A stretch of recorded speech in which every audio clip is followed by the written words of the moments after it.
Audio check real quick. See if I can hear myself.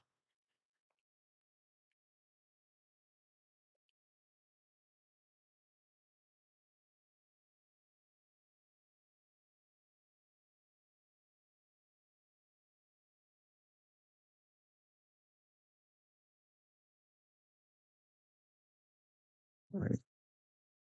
So I'm gonna live stream the review I was gonna do. It usually takes me so much time to do these things. The between the compression software that makes the video for you guys to be able to see it on YouTube, then putting it up on YouTube, and they do all their business with it. It just to save some time. I'm probably gonna have some things in here that I would normally want to edit out. You're just gonna have to just accept it, okay? I'm really short on time, but we're looking at the dollar index, daily chart on the left-hand side. We traded up into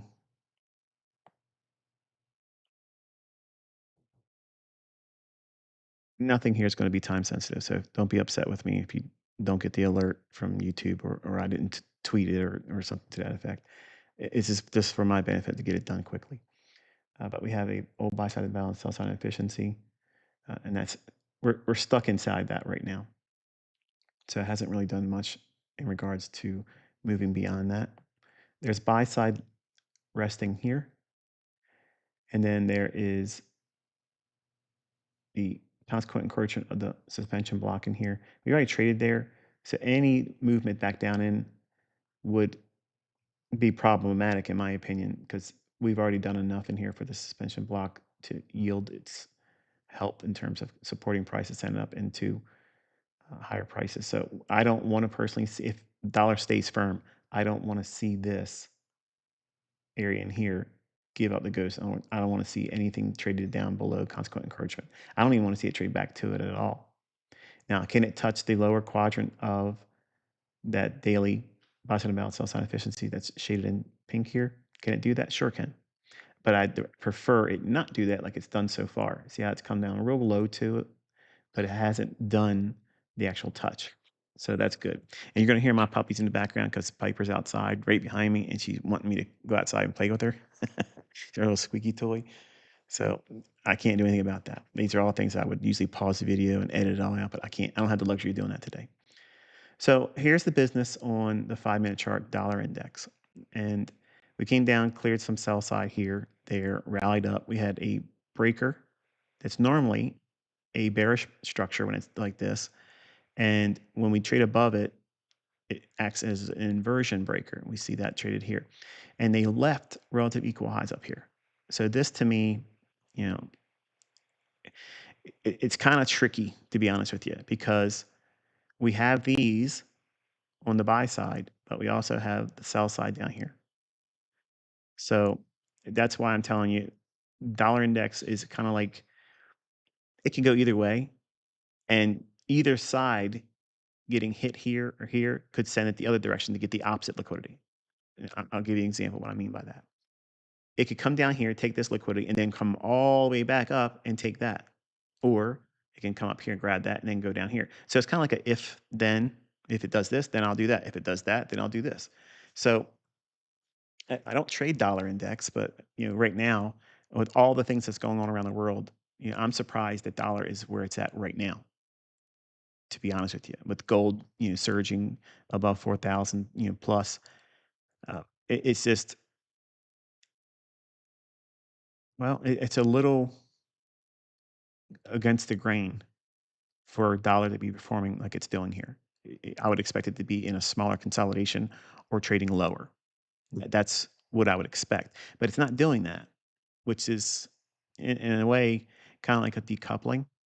And it's not surprising because there's so many things going on geopolitically, economically. Our government's a bunch of clowns. All of those senators should have their pay stopped and frozen. If they want to shut the government down, they should be part of the government shutdown. Their pay stops. They want to stop the military paychecks and whatnot.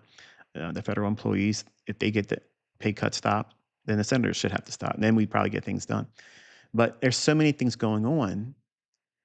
It is very difficult to just lean on the dollar index because the dollar index is not doing anything that you would expect it to do right now, given the climate, given the technicals of everything else that's going on in the marketplace. So, anyway, um, those are the two pools of liquidity I'm looking for. So I'm kind of neutral on dollar. I want to see it stay firm, but if it goes lower to take this sell side.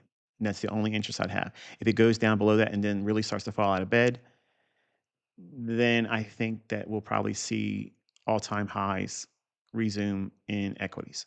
And I'll get to that in a minute when we get to the NASDAQ part, but I want to kind of like get through this stuff. So we're looking at euro dollar next.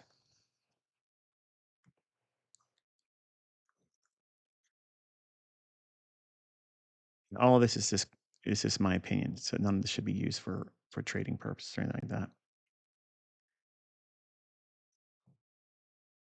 Read the disclaimer down in the video description. It's always there.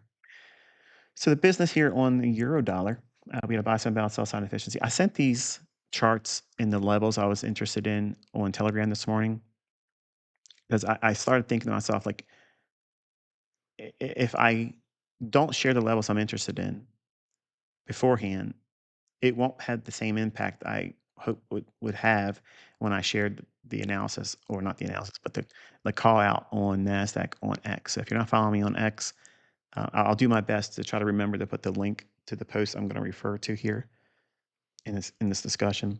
But over 700,000 of you saw me tweet about it and call it to the tick today. So looking at euro dollar, we're sitting inside of a pretty difficult sloppy range in here.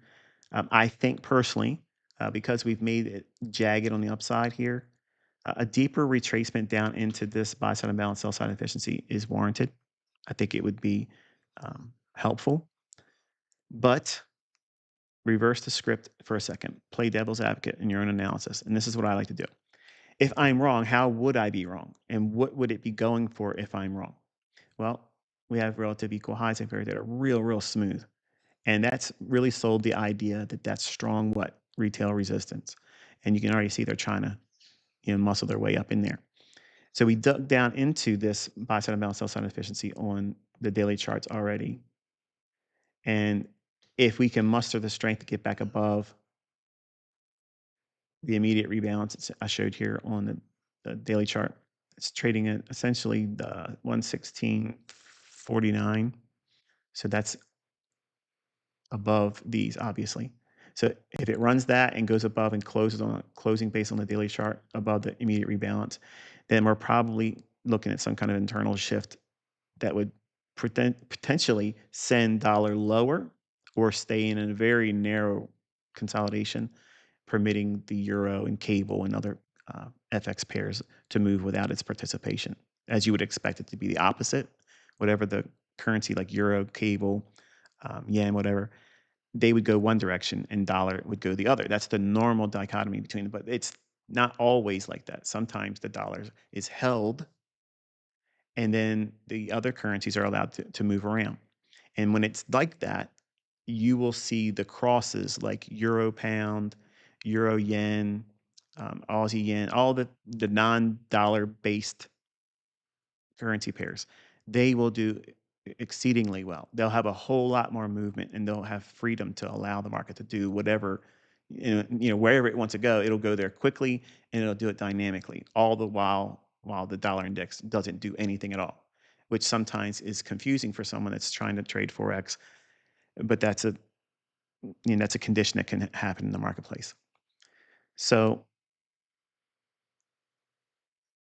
moving on into, I kind of like quickly want to get into the NASDAQ because I'm not so much interested in Forex. I know the majority of you are Forex freaks, but I'm not touching those currency pairs. But I promised I would give my opinion on them for whatever it's worth, and you may not think it's worth much at all. That's okay, it's free. All right, so here is the cable market. Okay, and I shared these charts in the Telegram channel this morning, and you can see this discount. I'm sorry, this Yeah, it's a discount array, but it's a premium wick.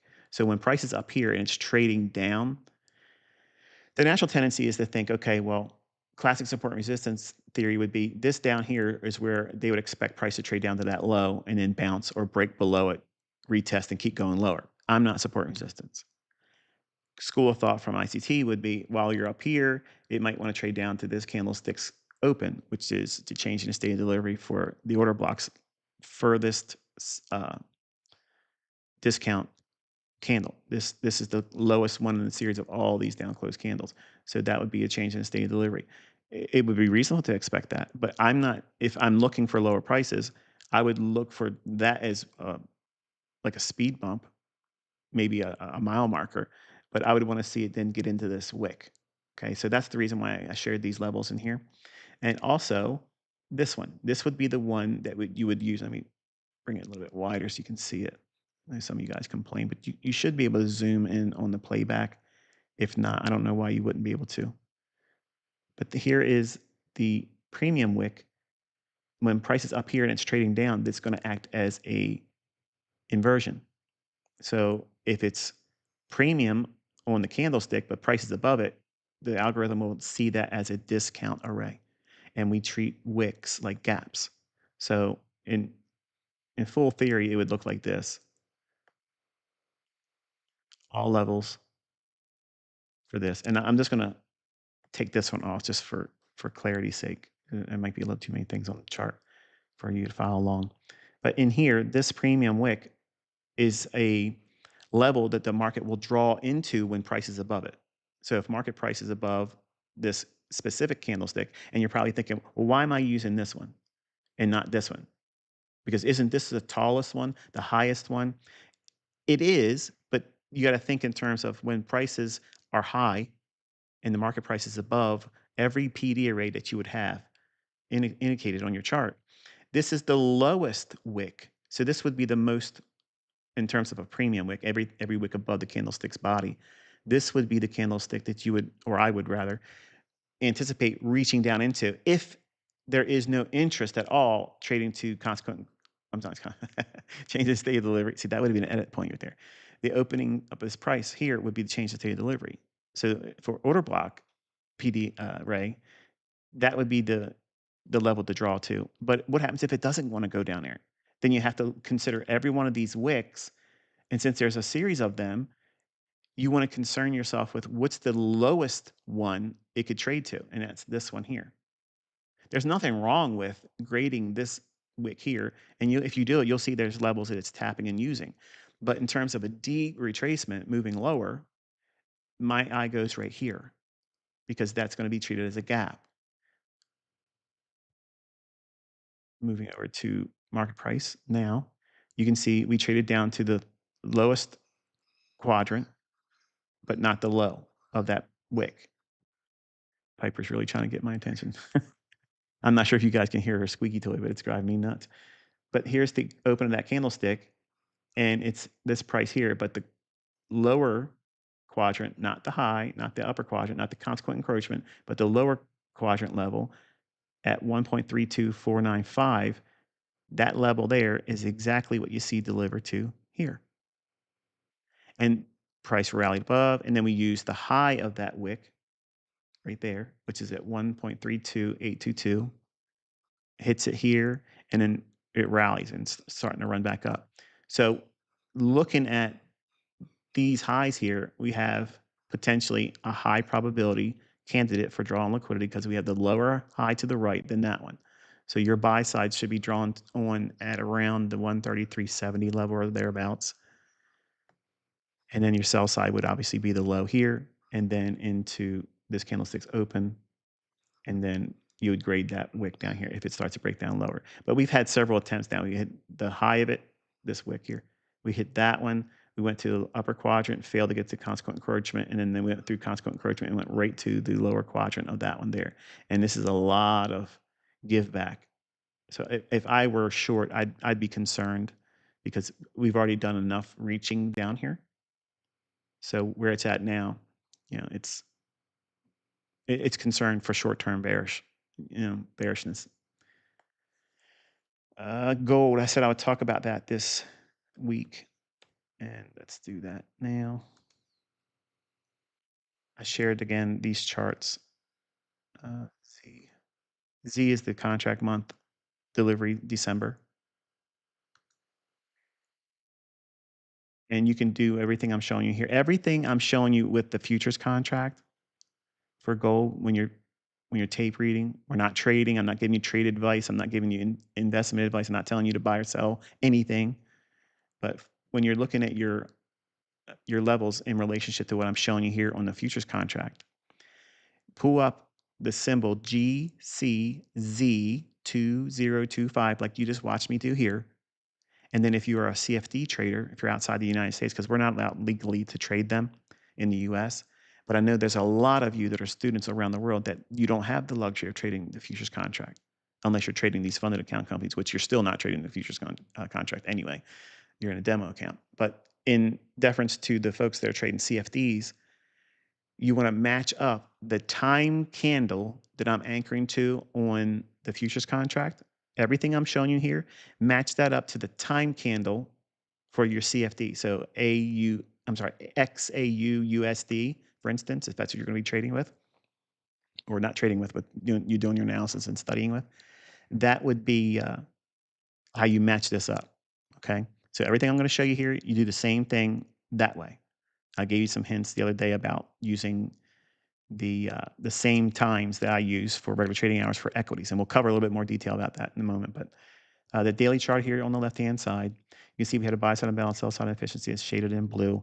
Notice that it had no interest at all getting down to the upper quadrant. It used the top end of the, which is this candlestick's low. It hit once here, twice, and then said, I got to go. And that is what you want to see. When you're in a bullish market, when you're looking for bullishness, you do not want to see my fair value gaps traded down into.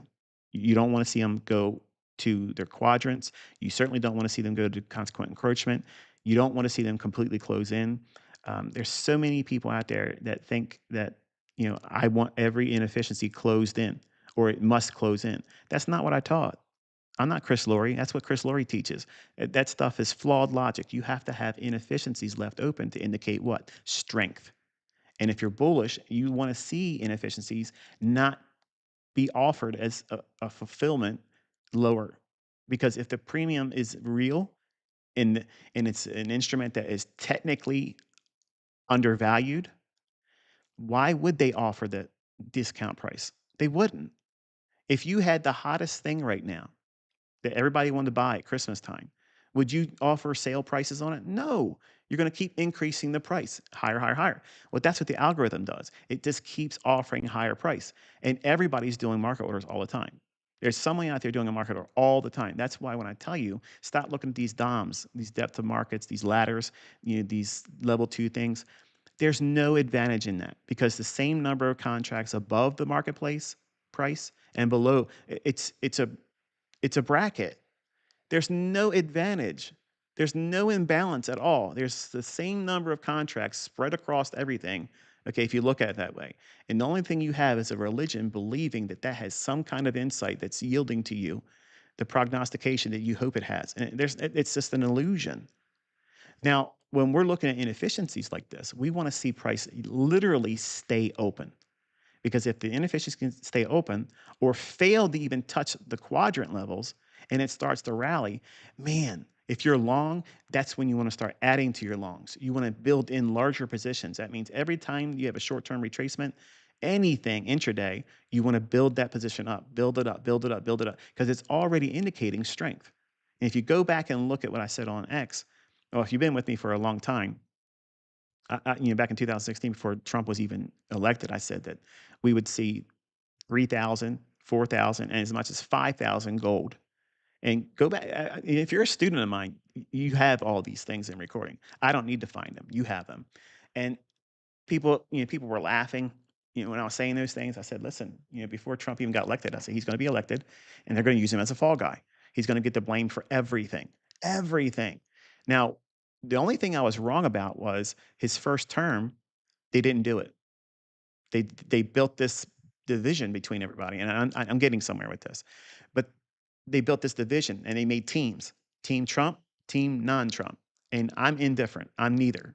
Okay, so I'm staying objective because I don't vote. I've never voted, and my opinion is valid because I'm not part of anybody's team. I have no affiliation with either side. I'm not Democrat. I'm not Republican. I'm not independent. I think it's the same bird. It's the same coin, two different sides. You're falling victim to it, and I don't subscribe to it. I don't fall victim to the left right paradigm. And you can. If you want to be a liberal, you want to be a Democrat, you want to be a conservative, you want to be a hard rightist, libertarian, whatever you want to call yourself, I could care less. But those things, okay, blind us as investors because we have a subscription to the team mentality. And it's real hard as an educator to try to break through that barrier. And I know that when I say certain things, people just don't want to believe it. But in 2016, I said he would be elected. I said he would be used to crash the economy, and he would be the one that they put all the blame on. And it didn't happen in his first term. And then now, obviously, 2020 was rigged, and you can believe whatever you want to believe about, but they've even brought the evidence out. It was cooked. He won this time, and everybody expected him to come in like the white knight and fix everything, but it has a different feeling, doesn't it? A whole lot of stuff's going on right now. And the things that he's campaigned on, I don't see it happening. And maybe you see it, but I don't see it happening. I see a lot of things that are unconstitutional, really. And you can be mad about that, and that's not the point of this conversation. But that idea of separation between the normal, what should be allowed, what shouldn't be allowed, um, it's culminating into a huge problem. It's a storm. All those things are fueling gold. Nobody trusts their money in banks.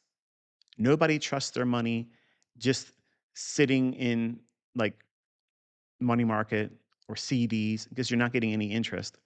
And nobody's trusting the dollar anymore, not in the US, not abroad. And the BRICS nations are working towards trying to develop a gold backed currency as a replacement for the greenback, the dollar, because it's the global reserve currency. And they're really trying to remove that. And I personally think that it's going to be successful. It may not be BRICS nations that's doing it eventually, but they have the best advantage, in my opinion, if anybody does at this moment. But eventually, the dollar will be replaced with something. And that's what we're watching. We're watching the deconstruction of that.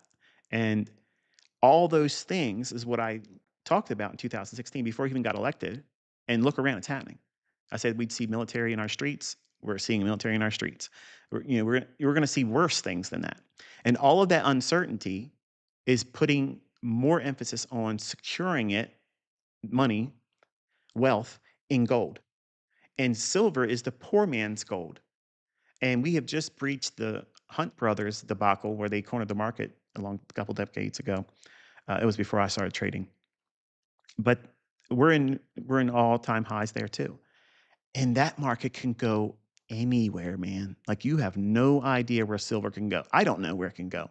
I just know I'm not trying to pick a top in that market, and I'm not trying to pick a top in the gold market because nothing has changed. In fact, everything that's led up to right now, it's gotten worse, and it's on the horizon, potentially even getting more worse than that.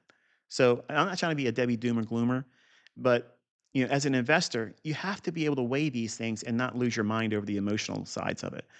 Don't come at me because you're a Democrat and you think I said something to offend you. Don't come at me as a conservative and say, well, you should have did this, and can't you see Trump's doing it? I could care less. Okay, I really don't care.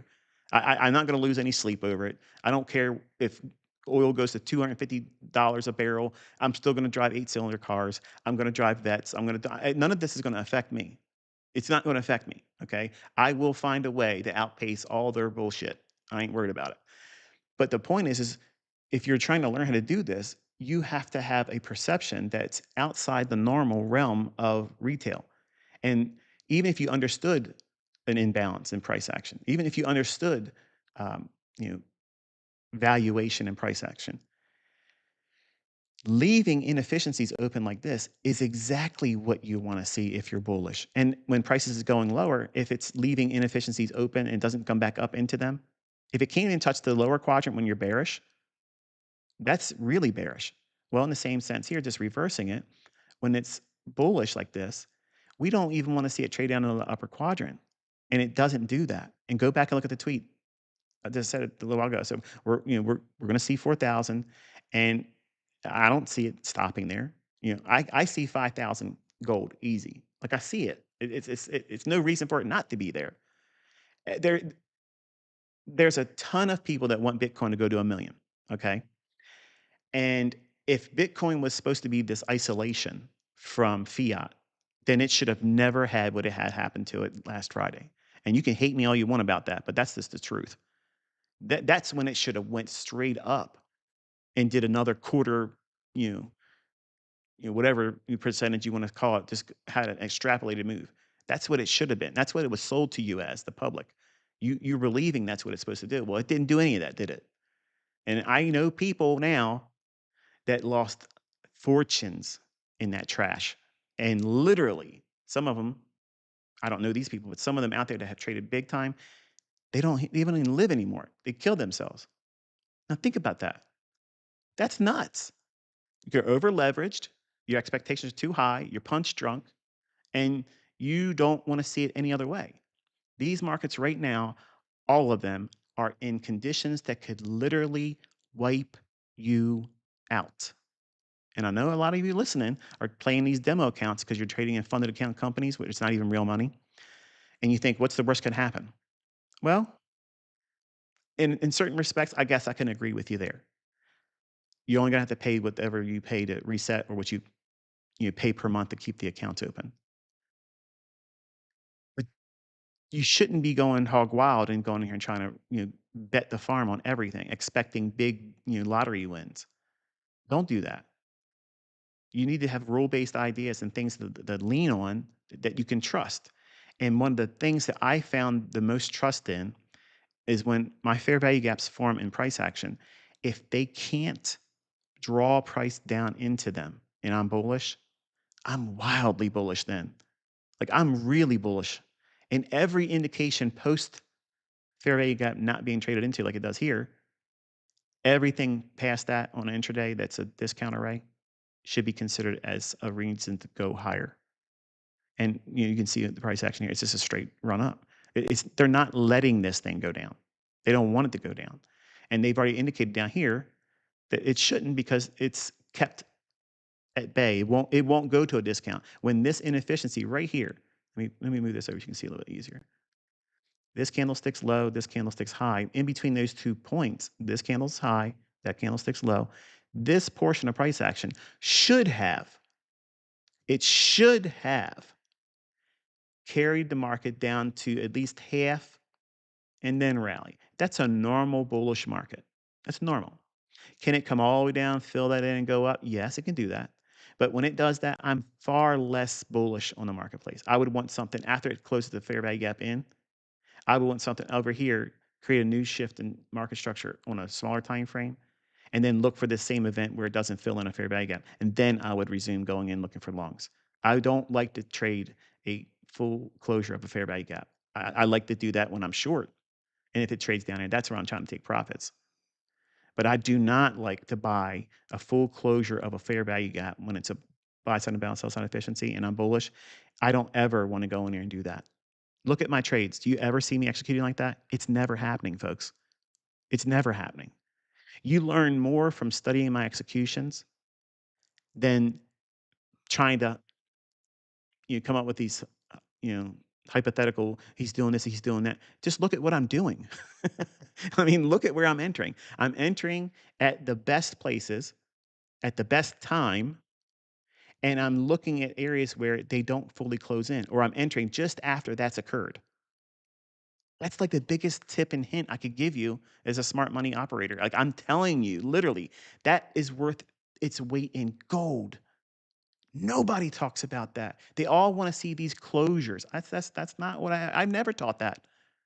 That has never been coming out of my mouth. That's never come out. I don't want to take those trades. I don't I don't mean that it can't happen. Yeah, that's sure it can happen. But I'm not going to enter on that basis alone. I want to see it. If it's going to do that, then I want to see it. Give me some more proof.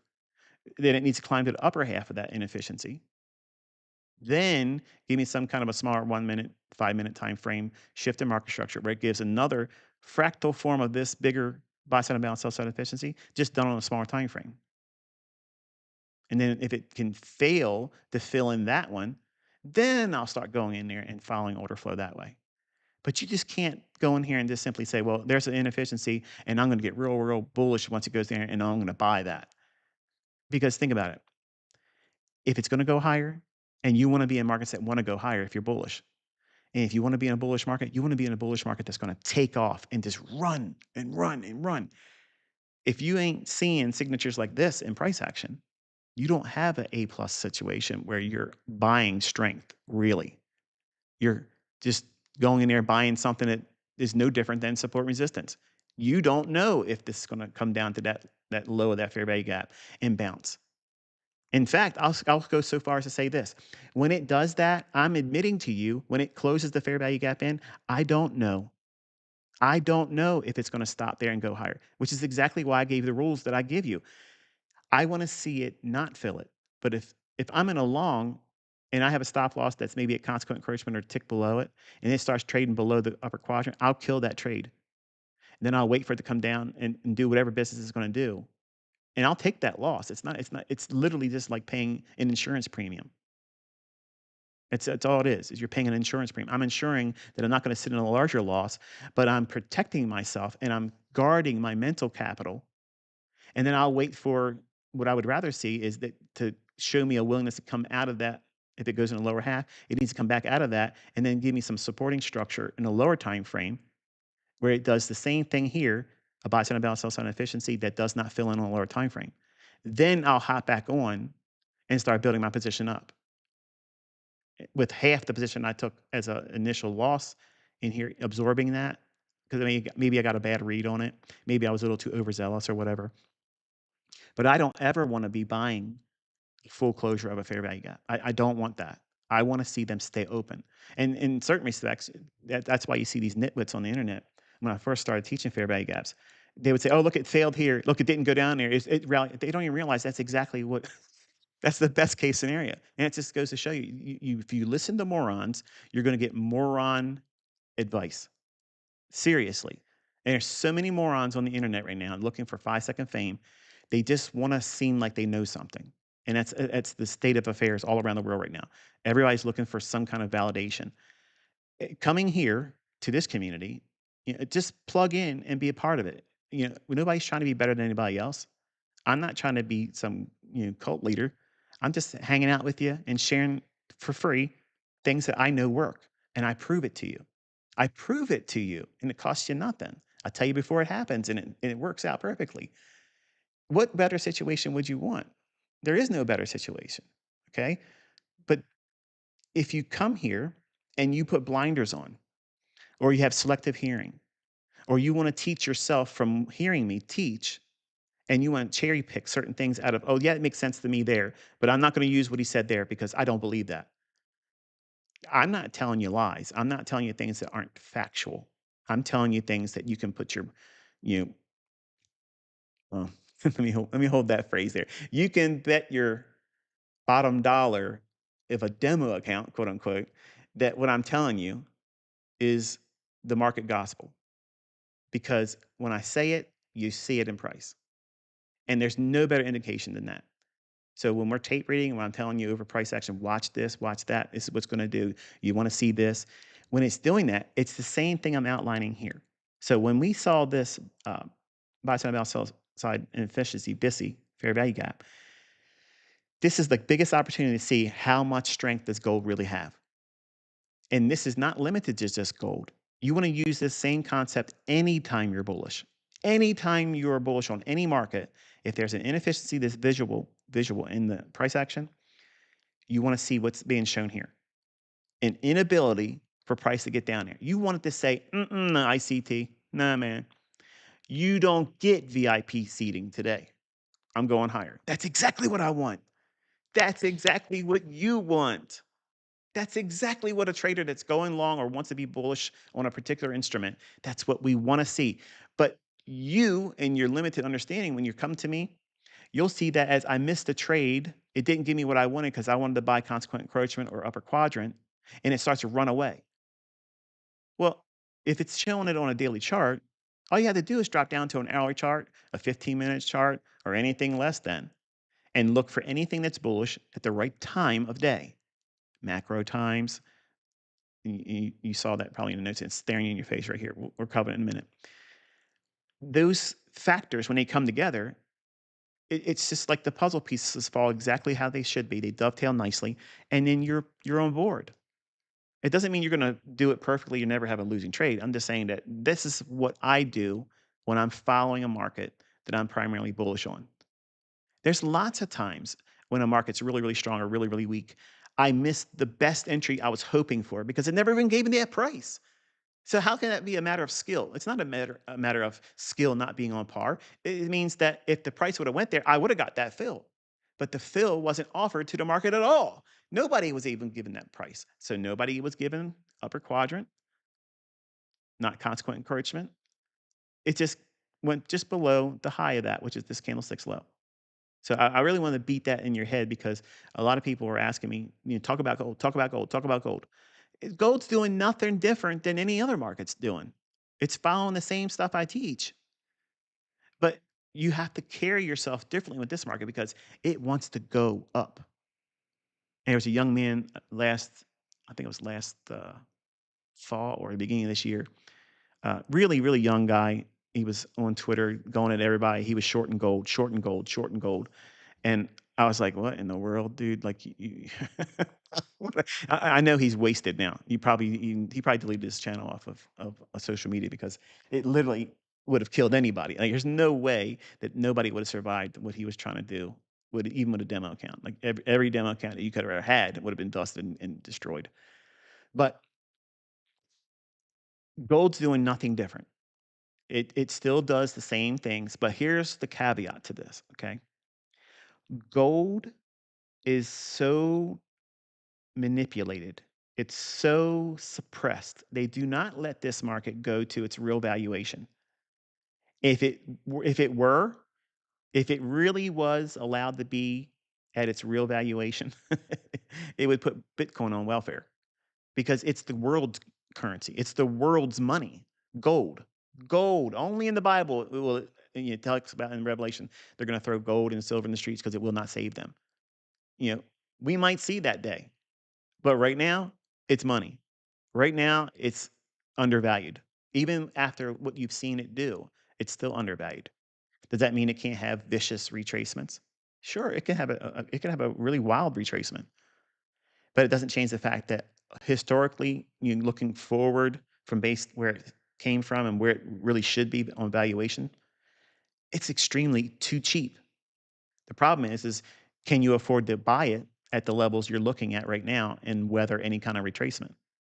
That's the problem. That's what we have to encounter as a trader. But anyway, when it's down here, what was the premium array that it would reach to if it's going to go higher? This high right here.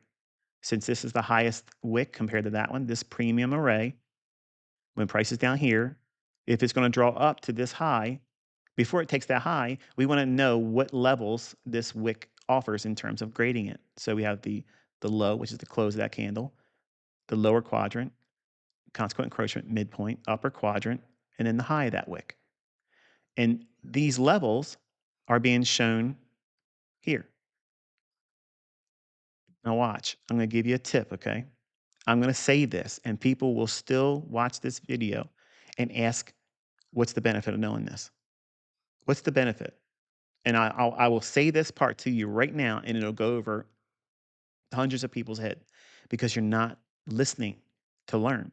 You're listening for give me a buy signal. Where should my stop be, and where is it going next? That's what you want me to say. And I'm trying to teach you how to read price action so that all those answers can be determined by your own experience, and you'll have the comfort of picking that decision of participating or not participating based on your own understanding, not whatever I say. I'm not trying to tether you or any of you as students to me. Your graduation is, I know enough to do this without your ICT. I don't even watch your videos anymore. Great. That's awesome. That's exactly what I want. I want less people watching my videos because that means I'm succeeding and creating independent thinking traders. That's exactly what I want. And that is not what everybody else wants. They all want you paying them. Keep giving me ad revenue. Keep coming to my courses. Keep buying my bullshit. All that stuff. It's nonsense. If you know how to trade after watching my stuff, there's no reason to come back. I'm not that interesting, I promise you. So these levels carrying over to the right, when price trades up to them, if, now watch, if when we trade up to premium rates, down here, that's this right here. All these moves from these lows here is this just shown on a 5-minute chart. That's this right here. So if it's going to go higher, we've been bullish for a while. At least we would try to see it trade up into this high. That would be the draw on liquidity, the 4,081 level. If that's the case and it's a wick, we grade that. How can we know that a move like this is going to come where it just keeps surging higher? How can we know that's going to happen? Do you have anything that's going to teach me how to expect that? How can we anticipate these really big extrapolations in price action? How can we do that, ICT? Well, what you want to do is you want to go and buy this retail book, okay? John Murphy's Technical Analysis of the Financial Markets, okay? And everything in that book, you want to study it and then learn to fade it. You want to look at it and say, this is 90% likely it's going to fail. And then look for instances where they see price where it went up here like this and then turned and went lower. They're going to see that as resistance. What you want to do using my gradient levels, that's this area right in here. Okay, so now watch. I'm going to zoom in. If the market's bullish, and we're going to say, for the benefit of the folks that have not been with me, maybe you're watching this video, months or years after it's actually being done live streamed. This area here, the market moves off that inefficiency on the daily chart. Then it comes back down in the order block here and then rallies. It starts moving higher until we get up into that daily wick in this vicinity right here. That's this premium wick. So in this portion of price action, on this day, which is yesterday's trading, if we look at that like this, you want to your eye needs to be inside this little area right here.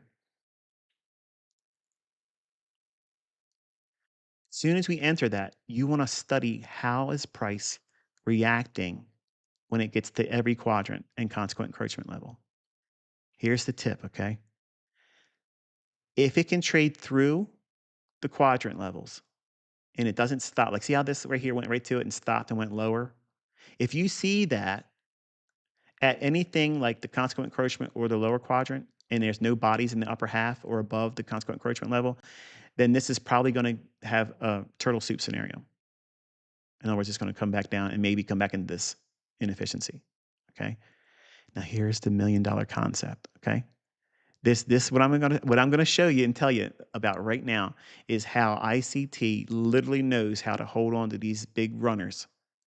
This is what I do all the time. How did he hold on to that 1,000-point slide? How did he hold on to that 2,500-point move here and there back in Forex days? How did I do all those things? This is it. You ready? You sitting down? Is your pen at the ready? Is your pencil sharpened? Get with it, ICT. Say it. Come on. The internet might turn off. Watch.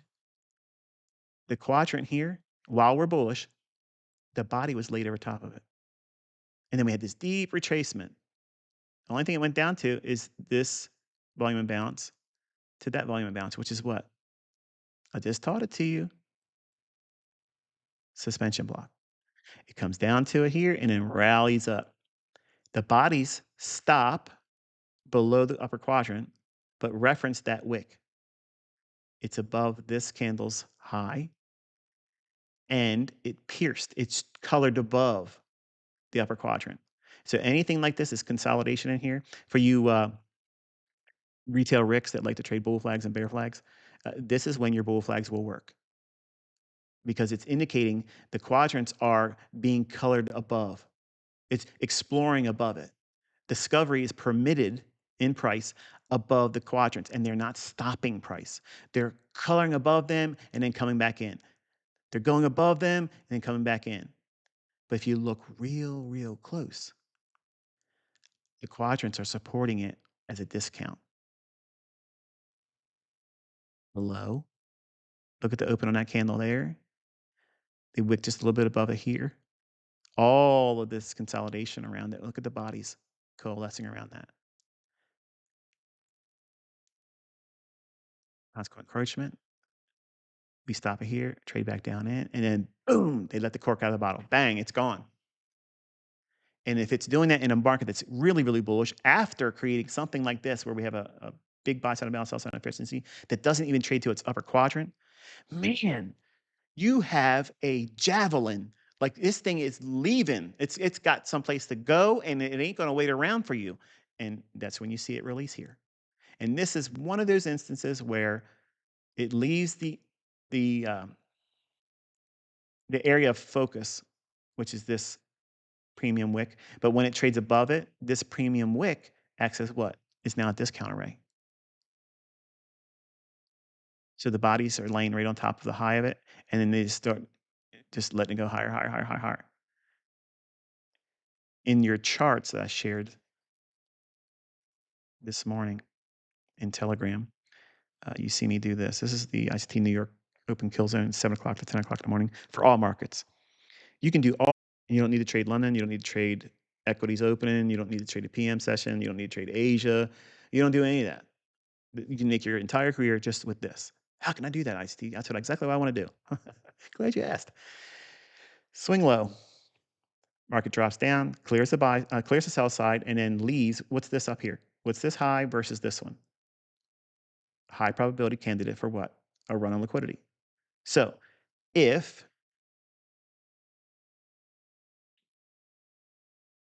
what highs am I? If we have relative equal highs like this, and watch the bodies.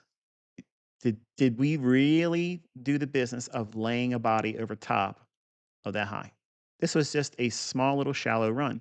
That means anything that was up here slightly above this wick is unfinished business. Unfinished business is a run on liquidity that was not completed. It's just a partial, just a tiny little drop down and then leave. No. No. They want that money. They want those orders. They want that. So everyone that's short here that had a stop loss, and who would be wanting to short gold? Look at freaking social media. Look at them. They're all wanting to short gold. They want me to say, I hope gold goes down. Why? Why do you want that to happen? It's a beautiful market. It's telling you, hello, I'm bullish. Why would you want to talk against it? Like that's exactly what I was doing when I was 20. Like I wanted all the markets I was focusing on to be just, not when I first started, but when I first started shorting, because I wasn't a bear for a number of years. I didn't understand shorting. But when I first figured out how to short, I thought everything was going to drop. Every time I saw a bearish divergence, like, okay, now I understand how it works. So I wanted everything. And I hated when people talk good about something and I was looking to go short.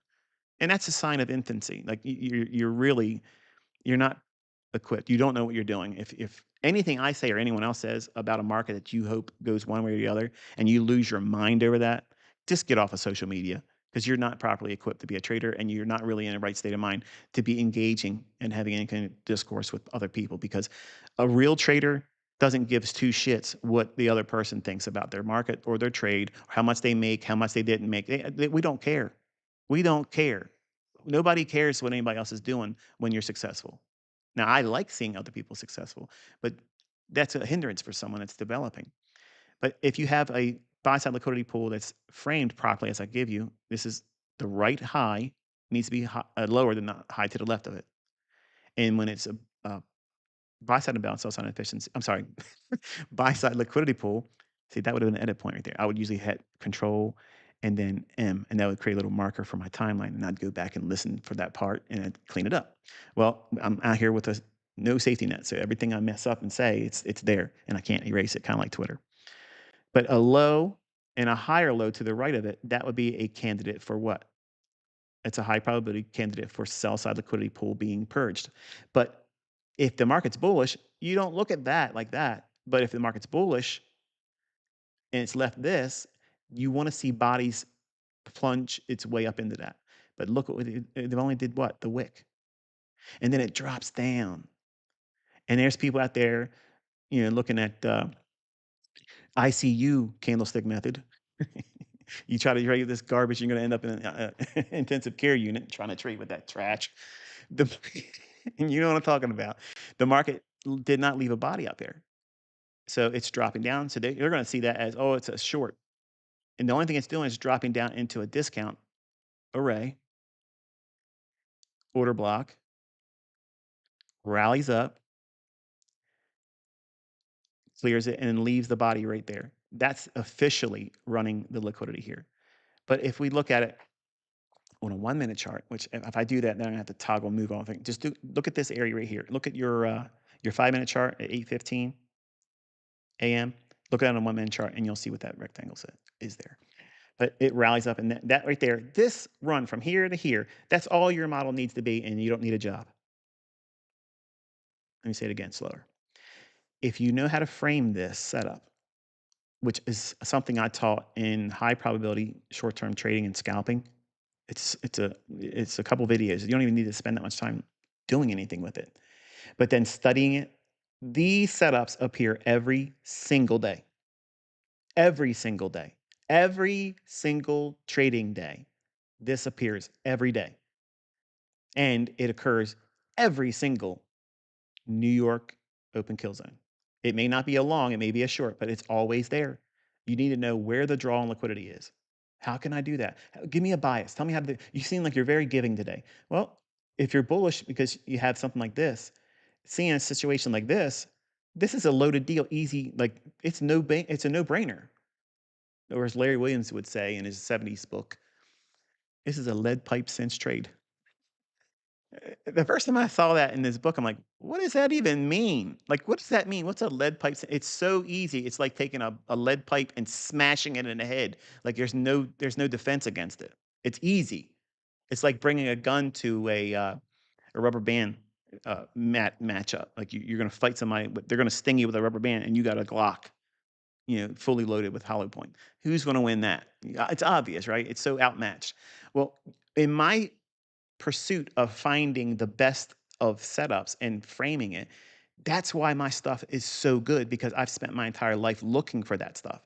I filtered out all the BS. I filtered out everything that does not work. If it doesn't have a degree of precision element behind it, if there's any kind of ambiguity, it is not in my repertoire. It is not being taught by me. It is not being no emphasis is placed on that.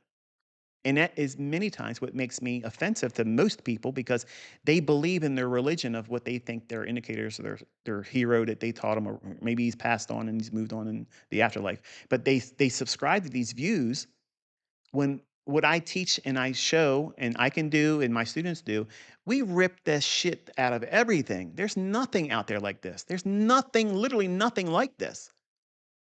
And it's impatience on the students' part when they come here, because they want it to be easy and they want it to be fast. And they don't like when I talk like this, but this is how you get that understanding.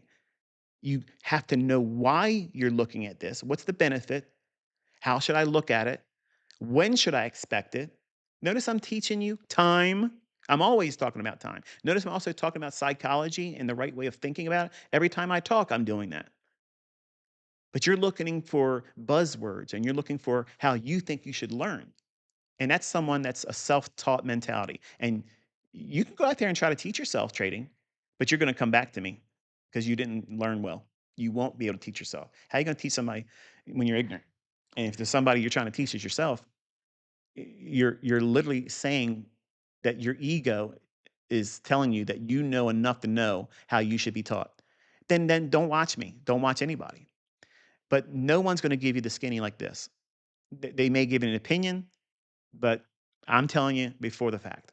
And all you have to do is watch how I do it on Twitter, and I tell you exactly what's going to happen, and it does it. Now, I'm not promising you that I'm going to do it every time, every day. I don't do that. When I feel inspired to do it, then I'll do it. If it's so overwhelmingly obvious, then I'll do it. When it's really, really, really likely that I know that if I say something, Most of you are probably doing what I tell you not to do, which is trade, and then you tell me, "Look at what I made, ICT. Thank you so much." I don't want you doing that. That's why I don't do it every day. That's why I don't live stream and tell you exactly what's gonna happen, because that gets in my head. I don't want to incur risk for you because I know you're not gonna listen to me. You're gonna see me talk about something that's bullish, and you're gonna over leverage your account, and you will not have the wherewithal to stay with the idea where if I was doing the trade, I probably wouldn't have that many contracts on. I would have a stop loss on, and you don't have that experience. So you're going to hurt yourself. And then you're going to send me in a sock puppet account or in emails threats in my life, and you're going to do this and you're going to do that. And I'm going to tell you, come over here right now, bitch, and I will kick your ass and blow your ass away. There it is. You get threats all the time from these crazy people on the internet. It's how it is. That's how it is all the time. So to protect your sanity and my time, I manage everybody's expectation at what level I'm comfortable with. So when I tell you the market's going to respect this level here, watch this right here. Focus right here. And then here is the opposing side. This is where it's going to go to after it does that. That's the framework. That's how I teach. Now, everybody else that doesn't like me or I'm killing their business, they'll come at me and say, he didn't tell you to get in. He didn't give you a stop loss. He's not doing anything. But you don't even see them doing that consistently. And I'm telling you, if you're worried about that type of stuff or the opinions of others, that's going to be a detriment to your development. It literally will be a detriment to your development. So having realistic expectations, having no money on the line, that's how you learn. Anybody that tells you have to put some money on the line to learn this is an absolute ass clown. They don't know what they're talking about. They are literally just trying to sound like Billy Big Balls. And I'm telling you, nobody gets this level of understanding and comfort by risking money in the beginning because you're imposing the complication of right or wrong as an outcome filter. You're not going to walk away from the development aspect that's available to you if if you're worried about whether you're going to be right or wrong on the outcome. And that's because you're putting money on it. You have to be bored out of your mind because you do this so many times. You've done it so many times. You do it all the time, every single week. It's the same process, routine, routine, routine. And looking for this type of framework here, this is an easy bread and butter model that everybody can do. But see, when you see this and it goes right here, and that's the end of the trade, you look at all this and you're thinking, this is a stupid model. Look at all the money I left on the table. Not realizing that you didn't hear what I said. This model here is an everyday model. Just like your job. When you go to work, you know when you sit your ass down, give that person that is now enslaved you, and you prostituted your life and time to them, you gave up time from your family. When you've done that, you know if you submit yourself to that amount of time and you punch the clock at the right time, got there early or got on time, and you punched it out when it's time for you to go home, you know you just now logged in X amount of dollars for your time. Okay. Just as good as that's going to show up, that's what these do every day. These setups form every single day. That same level of continuity and consistency, you can expect that formation in price action. 99.99999% of everybody in retail, they don't have that confidence because they don't know what the hell they're looking for. They're reactionary. They react to price. I am not reacting to price. None of my students are reacting to price. We are reacting to everybody else's opinion of what we're doing because they think they know us and they have no idea what we're doing or who we are. We literally own this show. We own it. Look at what my students forget what I do. Forget it. Okay? Forget it. And yes, I'm on my high horse because I don't give a shit whether this pisses you off or not. I gotta get it off my chest. I was driving in a car cramped up. Okay. I gotta let my legs run a little bit here. My students, people that have sat down and said, you know what, there's a lot of things said about this man. And I could waste my time listening to that, or I can just take the evidence that's presented to me and weigh it out in my own hands. If it's Photoshop, then it can't be Photoshop if I tell you before it happens and over 720,000 of you watch it happen in your charts live. How many times have I come out here and got it wrong? Give me 2 times where I ever did that. You can't find it. You can't find it. And nothing ever gets deleted. Nothing ever gets deleted.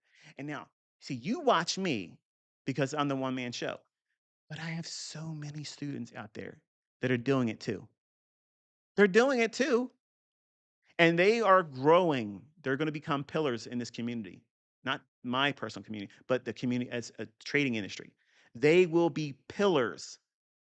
And the way you look at me, you will look at them in the future too, because they're learning how to manage themselves. They know what they're looking for, and they don't care what ICT is doing. They don't care what new thing ICT is teaching. They have found their way, and they have said, you know what? Yes, he might be teaching new stuff. Yes, it might be great. It might be highly precise, and he may be able to do this, that, and the other thing, backflips and flames shoot out of his ass. But the bottom line is this: I am making money with what I've learned, and I don't need to do anything else. I'm comfortable and I'm content. And that's why I teach, and I've said it at the beginning in Baby Pips days, learn to be content. That is something future, and it's also something current all the time. Whatever your progress you have right now while learning under me, whatever that is at this moment, be content with that because you're learning at the right pace. Even if you don't think you are learning at the right pace. You want to be able to go out there and get 500 handles, 1,000 handles. You want to buy and sell, buy and sell, buy and sell, go directions all over the place. You want to do all those things. But what you don't realize is I am not doing that every day. I'm not doing that every day. I'm living my life. I'm doing whatever I want to do. And then when I feel like I want to sit in front of the charts, I know if I sit down in front of the charts, I know I'm going to find something. And to prove it's not contrived or made up or cherry picked or photoshopped, gambler, the bottom line is this: I put it out there in the ether, one sided, clear, to the point, levels defined, and we all watch on a short leash. It gets walked like a dog. Now, I could, I could be that 20-year-old me. Could. And I could grind all of you little asshats on a daily basis, and you would really hate me. But I don't need to do that. I don't even need to. I do this part time, and I'm killing all these other guys. So the bottom line is this: you have to subscribe to whatever starting point you want to reach for that's realistic. If it's silver bullet, that model, which is very simple, it's time based, you're only looking at 1 hour of time. You're waiting for 10 o'clock in the morning Eastern time, and you're waiting for this type of scenario here. I gotta put it on a 1 minute chart. It's driving me nuts. The idea of simply waiting for one setup, one little framework of price action within a defined range of time. Very, very specific element of price action that is limited to just one specific thing. See how even the candlesticks on the 1 minute chart didn't lay over top the high? So this is that buy sign, balance, sell sign efficiency on the 1 minute chart. So unfinished business in your notes, anytime a liquidity pool, when it's bullish, if buy side's been taken but no body's been left above it, it's unfinished. Expected to come back for it again. That right there, folks, that right there, and what I taught you about when to anticipate the run through when it's aggressive and it's going to just explode up using the quadrants, that right there is worth more than I charge for mentorship. And I am not bullshitting you. That is the bee's knees, man. I'm telling you, if you understand that, you go back in your charts and look at it, study it, collect that type of information every single week. Really build an evidence log of these things happening. And you will see what I just gave you is the absolute, undeniable facts. It never deviates. It never fails. That stuff is always a constant. And that right there also tells you that these markets are algorithmic. It's an algorithm. It is literally doing, and listen, if it was all buy and selling pressure, if it was all buy and selling pressure, price would not agree with every PD array that I've ever created. It wouldn't agree.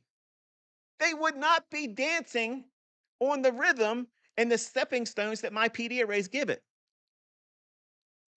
But the only deviations are the inefficiencies don't get fully closed in. And that's exactly what I'm looking for. And that's exactly what I'm teaching you to look for. How's that failure? It's not. It's perfection. It's scary, isn't it? It's almost like it should be illegal. How am I much time is going to keep going on? This guy keeps getting it right. He's creating too many friggin' millionaires. He's creating monsters. Why is he yelling? Because you're bored listening to me rant. You're not teaching, dude. It's so annoying. Get up the road. I ain't got time for somebody like you. You're too close minded. If you don't want to jump in the plasma pool, get out of here. Okay? See you later. So, anyway, this is the pattern. This is an all day, every day. It's going to be there 365 days. If the market was open that many times, you'd see it every day. You would see it every day. Why wouldn't you want to explore that? Why wouldn't you want to take that challenge and see if it really does exist every day? Hmm. Some of you might want to take that challenge, and some of you might grow in your understanding just by doing that alone. That's how I get you. I get you just like that. I put it out there, and you don't want to believe it, and you want to find me as a liar, a fraud, a scammer. And then you can't, and you send me an email. Man, listen, dude, I just made this much money doing what I thought that you were talking at your ass, and it wasn't, couldn't be true. Couldn't be true. I was convinced it was Photoshop because somebody said it was Photoshop because they can't do it. Because they can't do it. It's too good for them. And then guess what? Guess what, Vegas? That's a compliment, baby. Thank you. Thank you. Keep shilling those fucking codes to get that money, boy. Because I ain't got to do none of that stuff. I ain't got to do none of that. I know you heard me. I know you heard me. It's all compliments. Anything they say about me or my stuff, it's always a compliment. Because if they say they don't believe it, it's too good to be true. And I tell you that's how it's going to be.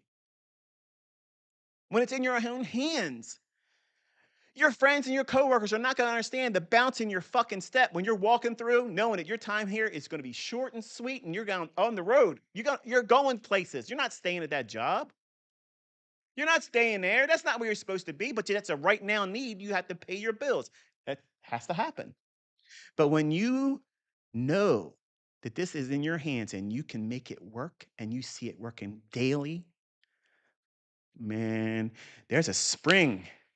There's a bounce in that step. There's a rhythm in your stride, and you start strutting. You got to check yourself once in a while. You're walking to the cafeteria, it's lunchtime, and all of a sudden you're swaying. You're bouncing. Oh my goodness. I know I ain't gonna be here much longer. This guy, look at this guy over here. He's looking at me, giving me that look like, yeah, you're gonna be here just like me. The rest of them are like, no, I'm not. You don't know what I see. You don't know what I'm doing behind the curtain. You have no idea what I just did in the marketplace. And that's just one of many things that's going to repeat. And I'm going to bounce my ass out of this job. I ain't got to be here. You all have to be here. But I ain't got to be here.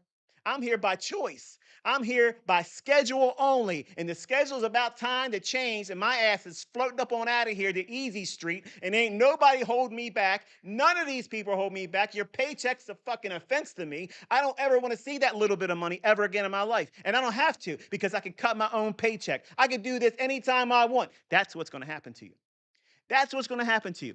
And the weaker side of you, the weaker side, will let it bleed into social media. And that's your mistake. Then it becomes counting pockets and not precision, consistency, and wealth building legacy. That's the trap. That's the trap. And if you can control yourself and mind your own damn business and keep everybody out of your business, you have a greater chance of succeeding. But if you don't do that, and it's hard, folks, it's hard. It's really, really hard. Because when you start seeing things happen for you, it's hard to sleep. It's hard to think about anything else. Your job is affected. Your relationship is affected. Your parenting is affected. Your health could be affected. And if you get really excited and you can't sleep because you just can't stop thinking about the opportunities that you now have control over, and yes, I said that right, you have control. You don't have to get in here every single day, but the model's going to appear every single day. Find that in any retail logic. It's not there. It's not there. But they got every excuse to tell you why. Well, the market's random. That's why. That is some nonsense. And I love it because that stuff is who you eat. That's what's on the menu. Retail. Retail. The other white meat. Remember that ad? Pork, the other white meat? Yeah, that's what it is. We're all carnivores. Nobody's a vegan trader. You either are eating or you're eaten. That's the way it is. There's no vegans here. No vegans. You must consume and eat. And unless you have a way to hunt, stalk, and eat, you're the prey. You're the one consumed. You are the mark. You're the liquidity. And if you can't find the liquidity in that chart, tag, you're it. And that's for every market. That's for everything out there that you trade. I don't care about whatever willy vanilly pattern, whatever the horse shit that you out there believe makes these markets go up and down. You are going to fall victim if that's not true in your own hands, in your own model, in your way of thinking. If you're not thinking that way, you're not equipped.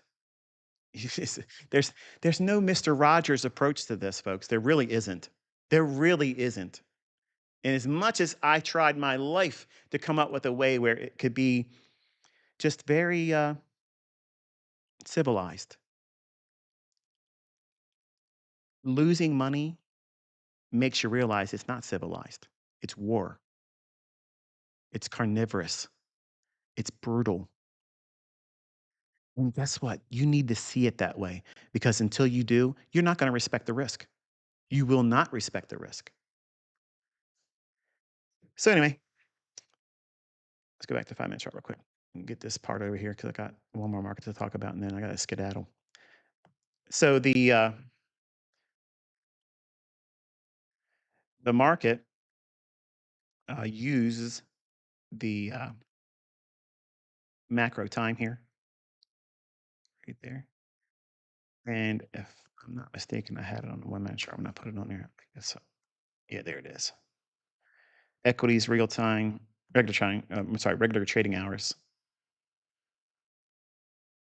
That's this right here.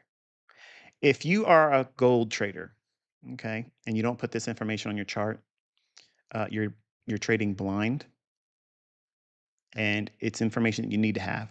Okay, there's several opening prices that I think you should have. This is the part when you grab your pen and write down, put the Doritos down. Grab your pen and write this down. Every midnight opening price Eastern time, whatever asset you trade, you need to know that price. You need to know the 9:30 regular trading hours opening price when the opening bell for the stock market starts. That's this one here. So it's 9:30 in the morning Eastern time, and just label it whatever you want to label it. If you want to keep a worksheet or a workspace in your charts, that you just want to have these only on a chart. That's the best way of organizing these types of things, um, like opening prices, just like that, and then put your date on it.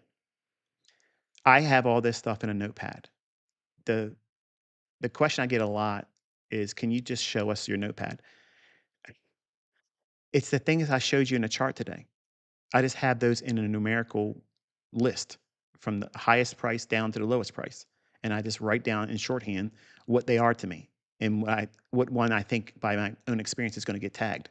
That's it. That's all it is. I promise you there's no secret formulas. There's no, expressions in algebra, coming up with some kind of calculus, result of, "Here it is." Trigonometry and, all higher forms of math suggest that this is the price high and low. That's not what it is.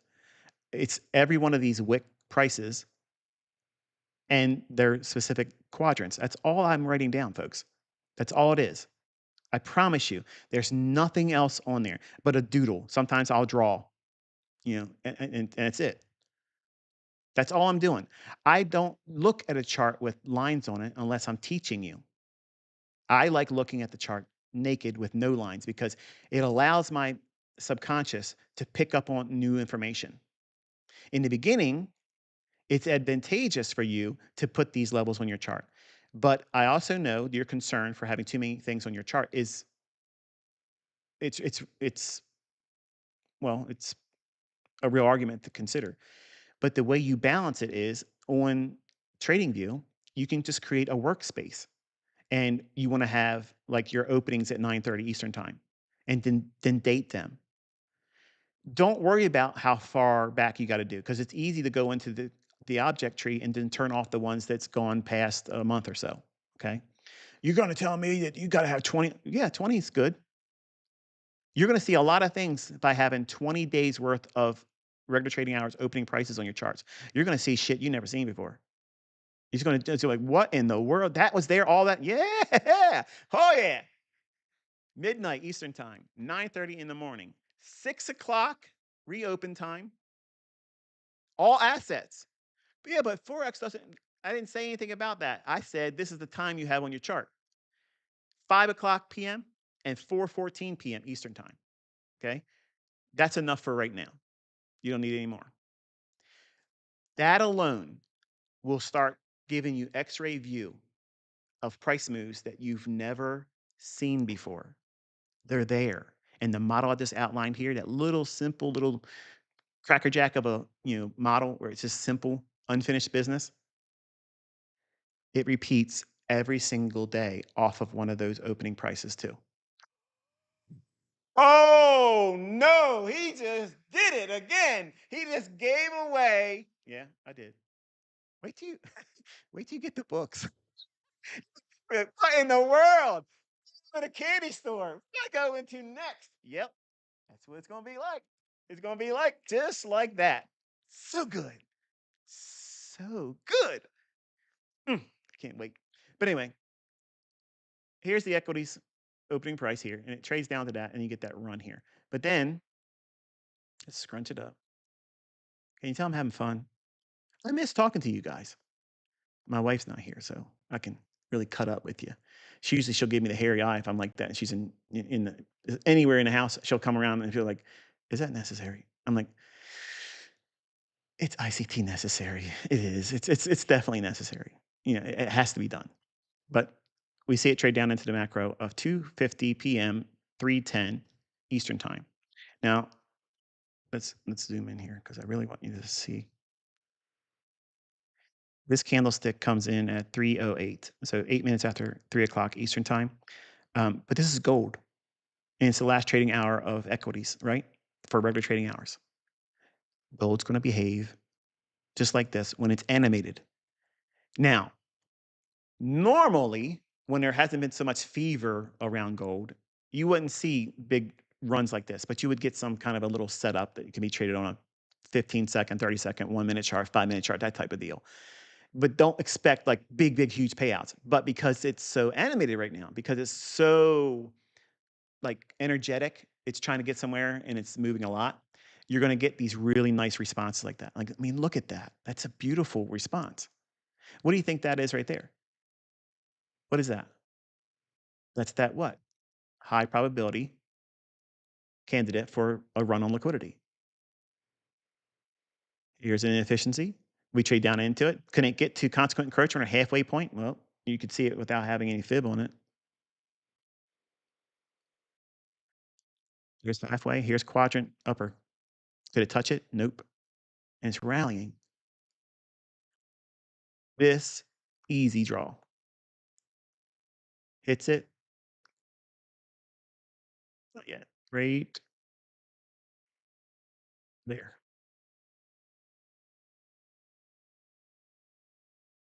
Keep your eye on this down here, okay?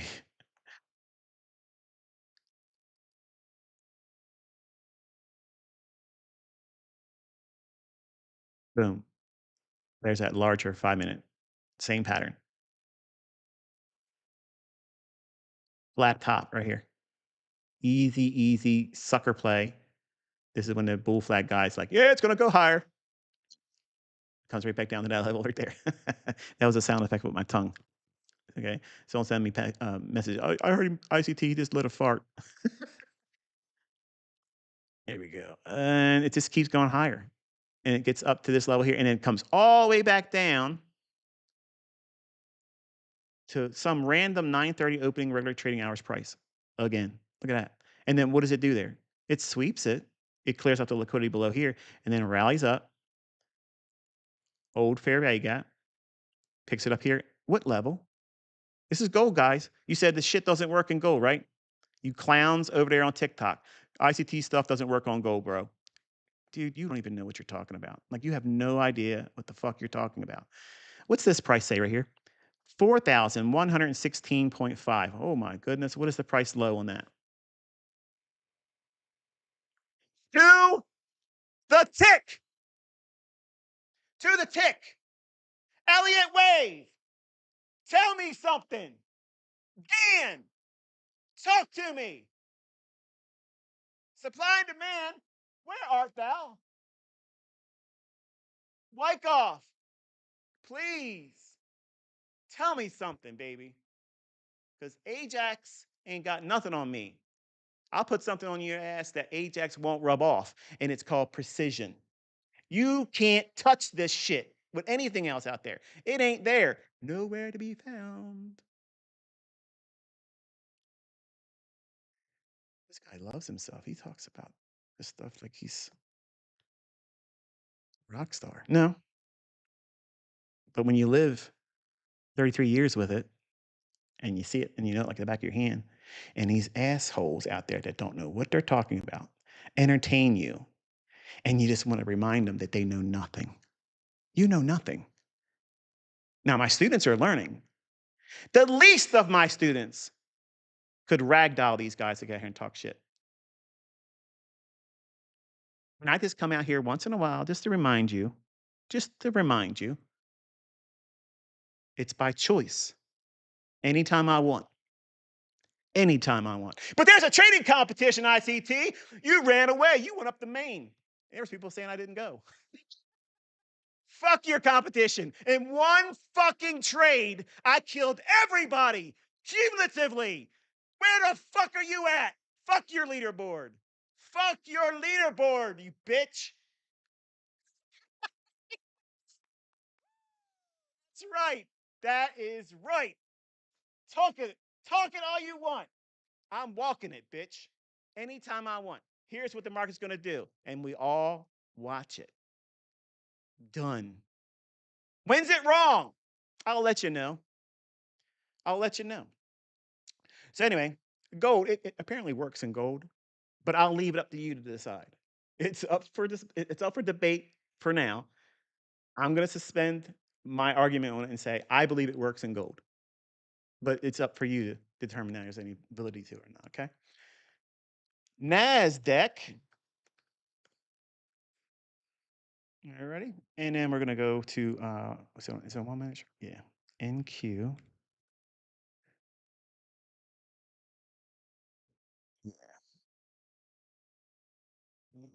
Tuesday.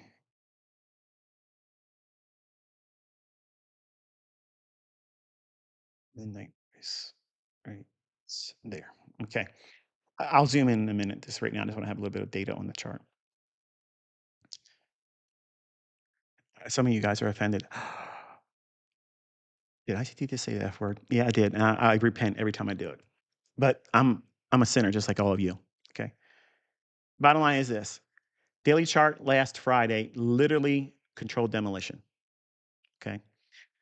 I'm going to say something to you. Okay. And I want you to just think about it. Not just hear me here and come up with your own conclusion right now while the live stream is going on. But I want you to think about it the rest of the week. Okay. What time of year is it right now? It's in the fall. In the fall, stocks generally make a low and then they go higher into some measure of usually the last week of January, maybe the first or second week of February. And then it creates some kind of short term, intermediate term high and then Starts either if it's a bearish at that point, then it starts working towards the April, May highs, and then this works its way down through the summer into the fall lows. But we're in a market that is being propped up. It's primarily bullish. There's no one can argue against that. But if it's in a primary bull market, it can't trade down to a fall low like we would expect in a normal, you know, non-parabolic, bull market. So wouldn't it be suspicious to see how on one day they did a controlled demolition, just like 9/11, and then now we went up here yesterday, and now we're right here. And they used this old discount wick low, perfectly delivered there. Okay. And look at this candlesticks right here, the September 25th. What's the low? You're going to look at this price right here on my cursor right here. What's that candlestick's low?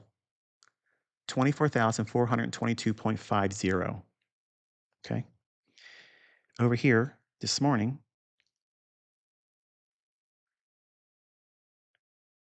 this candlestick right here, it's low, 24,421 even. So it hits it, trades minimum one tick below it for spread aspect. But look at the reaction there off of that. And then we have this inefficiency, which I think, if I'm not mistaken, was I just messed to move that up. There we go. Here we go. This is this very reason right here. This is what I'm doing is the number one reason why I like doing pre-recorded videos because my attention to detail. I like to have the chart look exactly like I want it. I don't like to see half a candle being shown here. So I don't like having to zoom in front of everybody while we're doing it live. But this is the inefficiency that you see on the 5-minute chart. And it trades down into it here.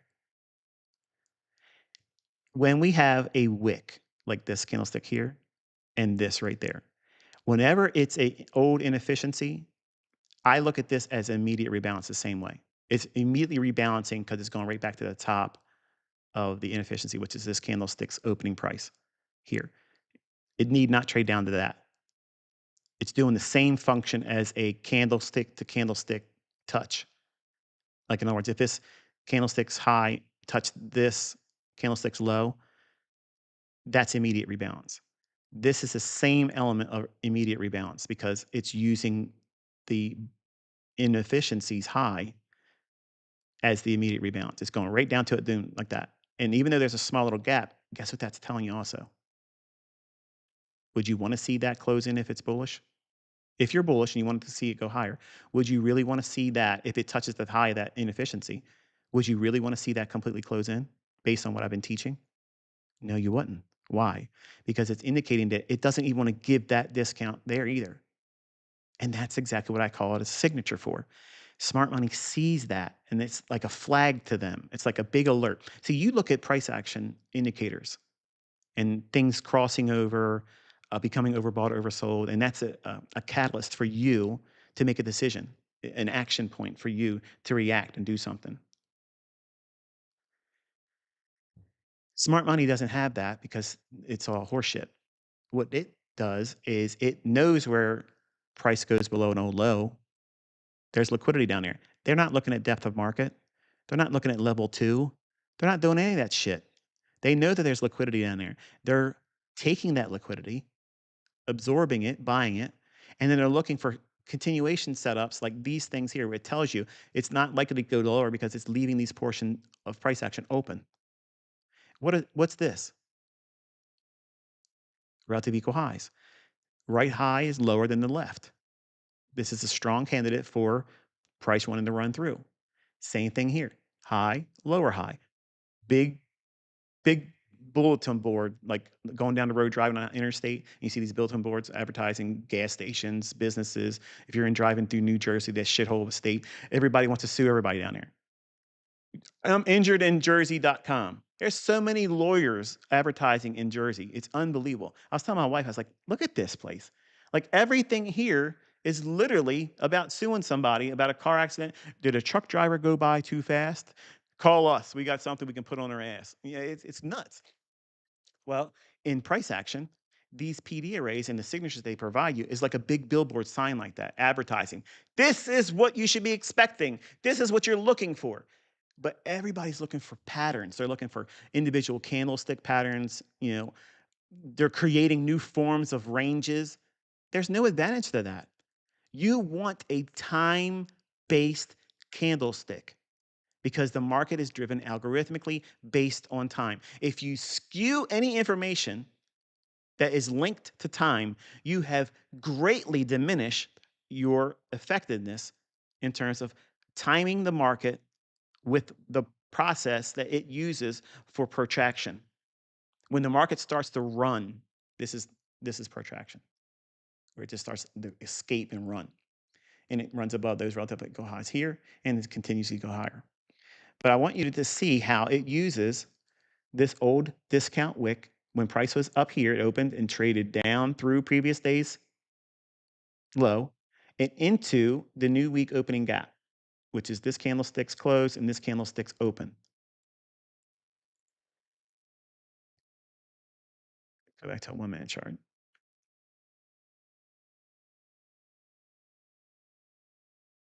If you're learning from this and you can see past the rant because I'm just having fun, um, give it a thumbs up, and it'll encourage me to do more of them.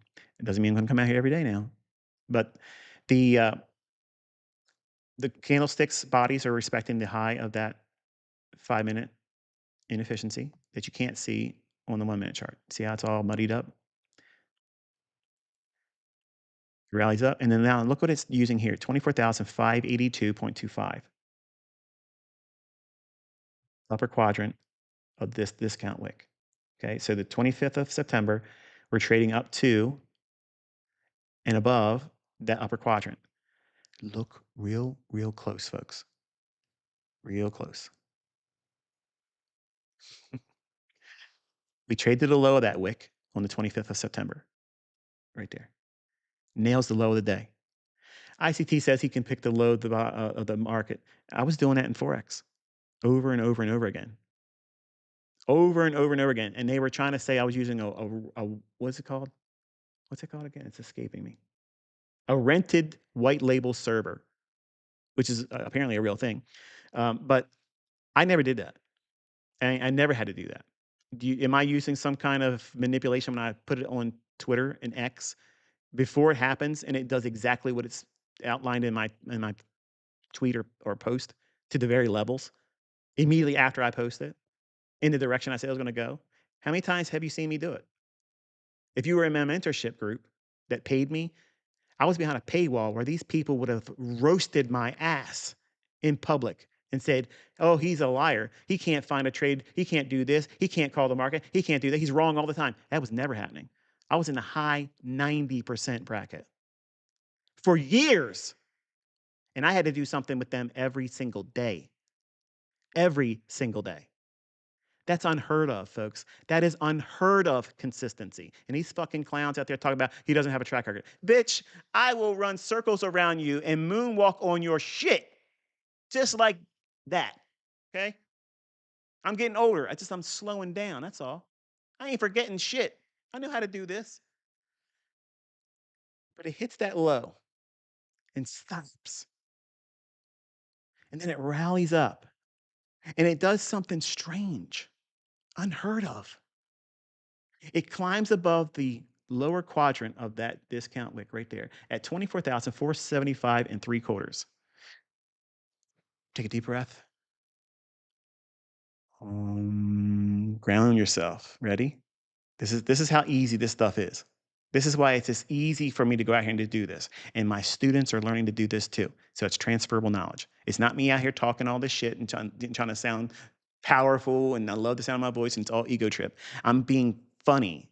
You may not like the humor I'm using, but I'm having a great fucking time with it. And I don't care if it offends you. These quadrant levels, whether they're on an inefficiency, like a fair value gap, or an actual gap in price where there's no trading at all, or it's a wick, which we treat the same way. Both of those things, I guess technically would be three things, right? No price at all is a vacuum block, which is no, that's a real gap. There's an inefficiency, buy sign imbalance, sell sign efficiency, sell sign imbalance, buy sign efficiency, SIBI, BISI. Those are fair value gaps. They're inefficiencies. And then you have the candlestick wicks. We treat them the same way. We grade them. Listen to me, listen to me, listen to me. I read these assholes on another channel today, and I love doing this.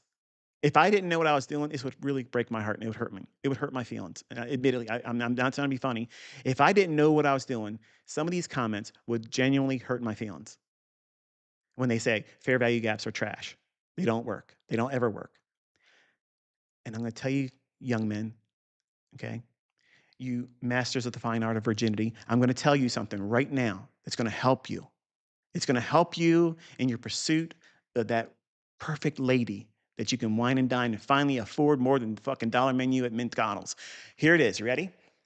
Every high probability fair value gap, every fucking one of them lays on top of a quadrant that I've been teaching you since I started back here again. Look, real close. What do you see at 24,475 and 3/4? What do you see? What do you see? Ready? We went down to the low of that wick, and then it starts to go higher and pulls back to this quadrant. In your mind, okay, how's ICT going to think about this? What's the internal dialogue of ICT? What's the inner musing of ICT? Hmm? Well, if we rode this down,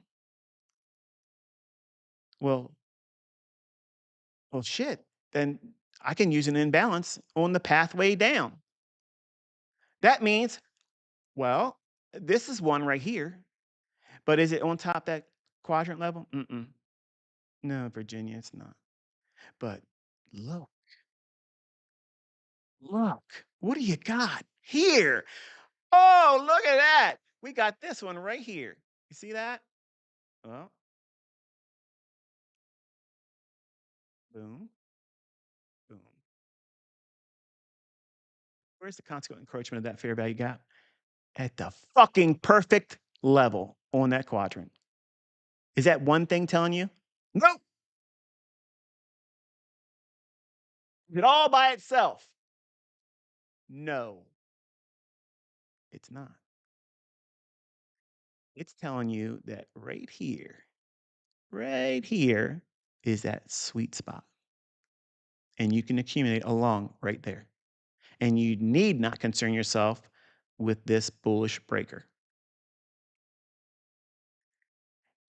If it's bullish, would it want to wait around to come back for a bullish breaker? If this is a V bottom? Nope. Rips right through it and leaves this right there.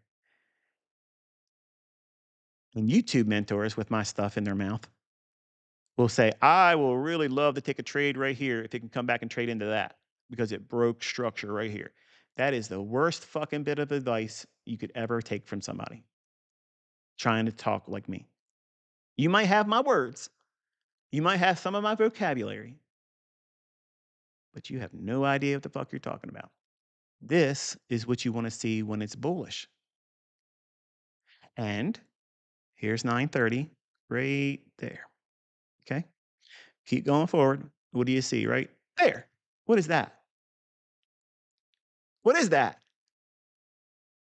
Holy smokes! That's that shit he said first present the fair value gap. Oh my goodness. I already pick it up in the force. The Jedi Knight knows exactly what's going on. You're all vibrating right now.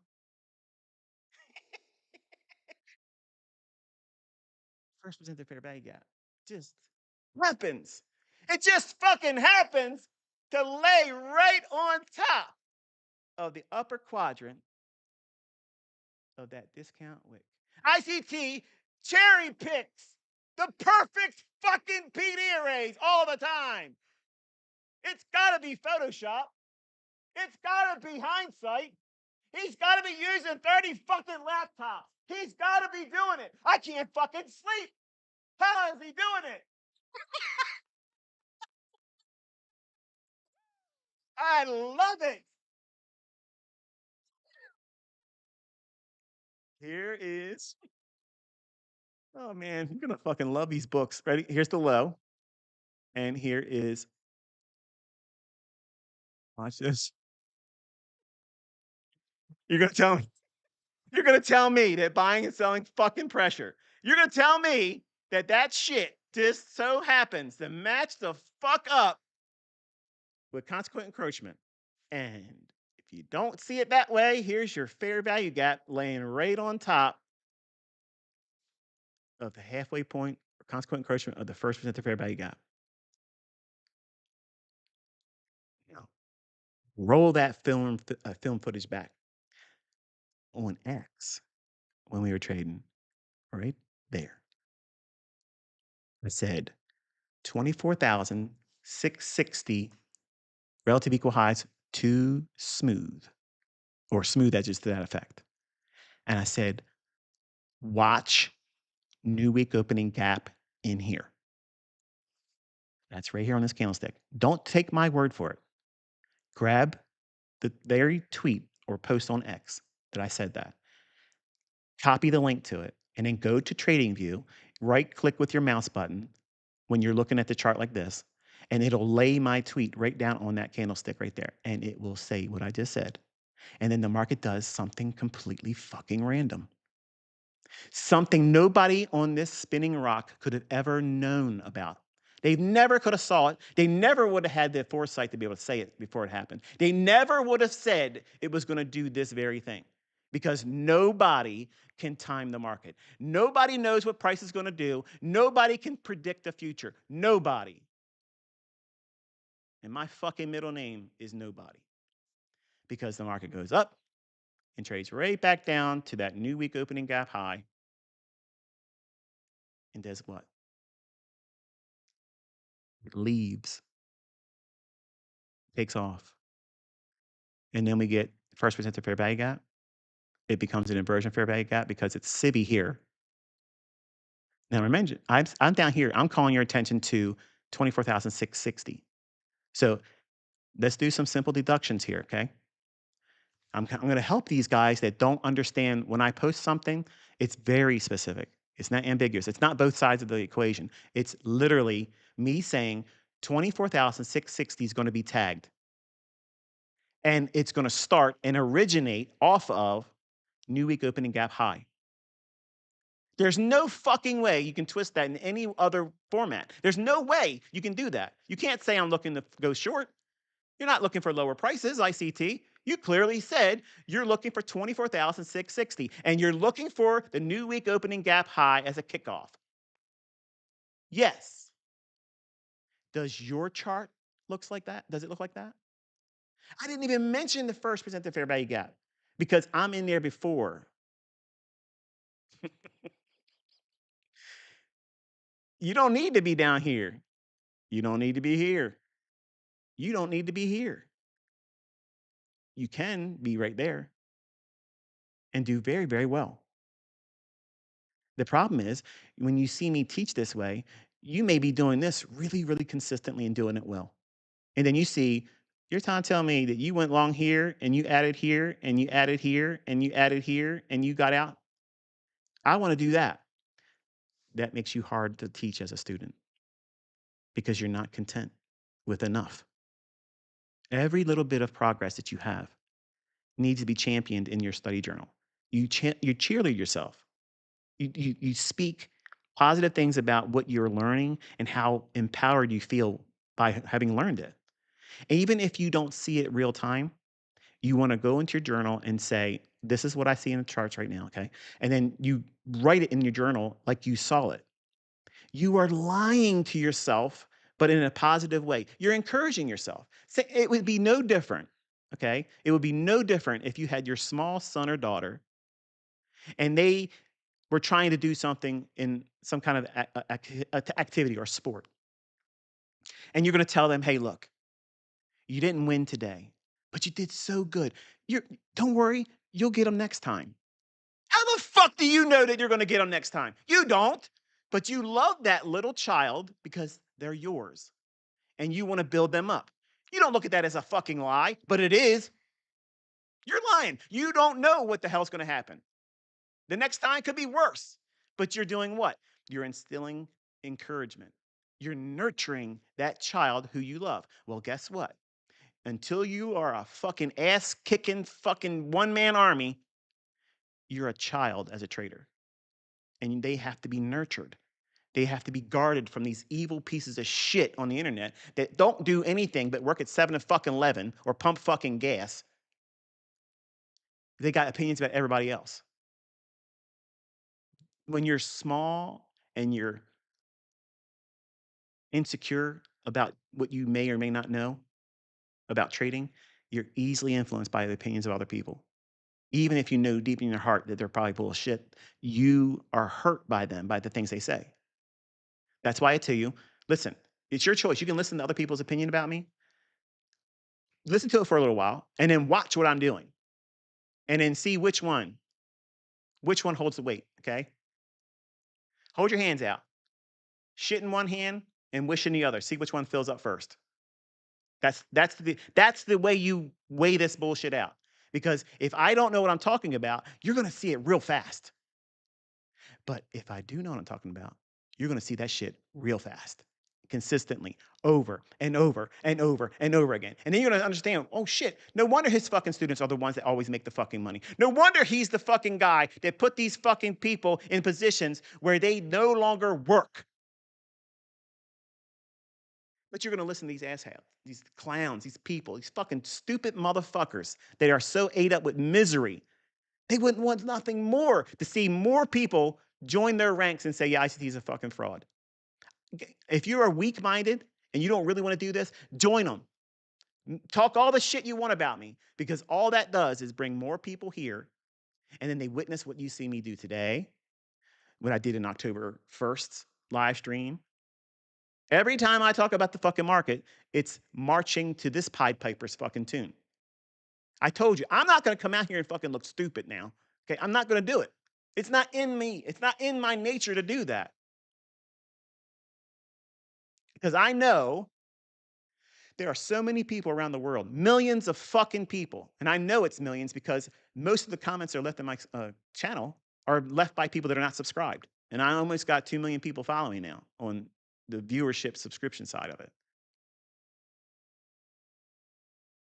I know what I say has weight. I know it's going to influence a lot of people. I'm not going to take some guess.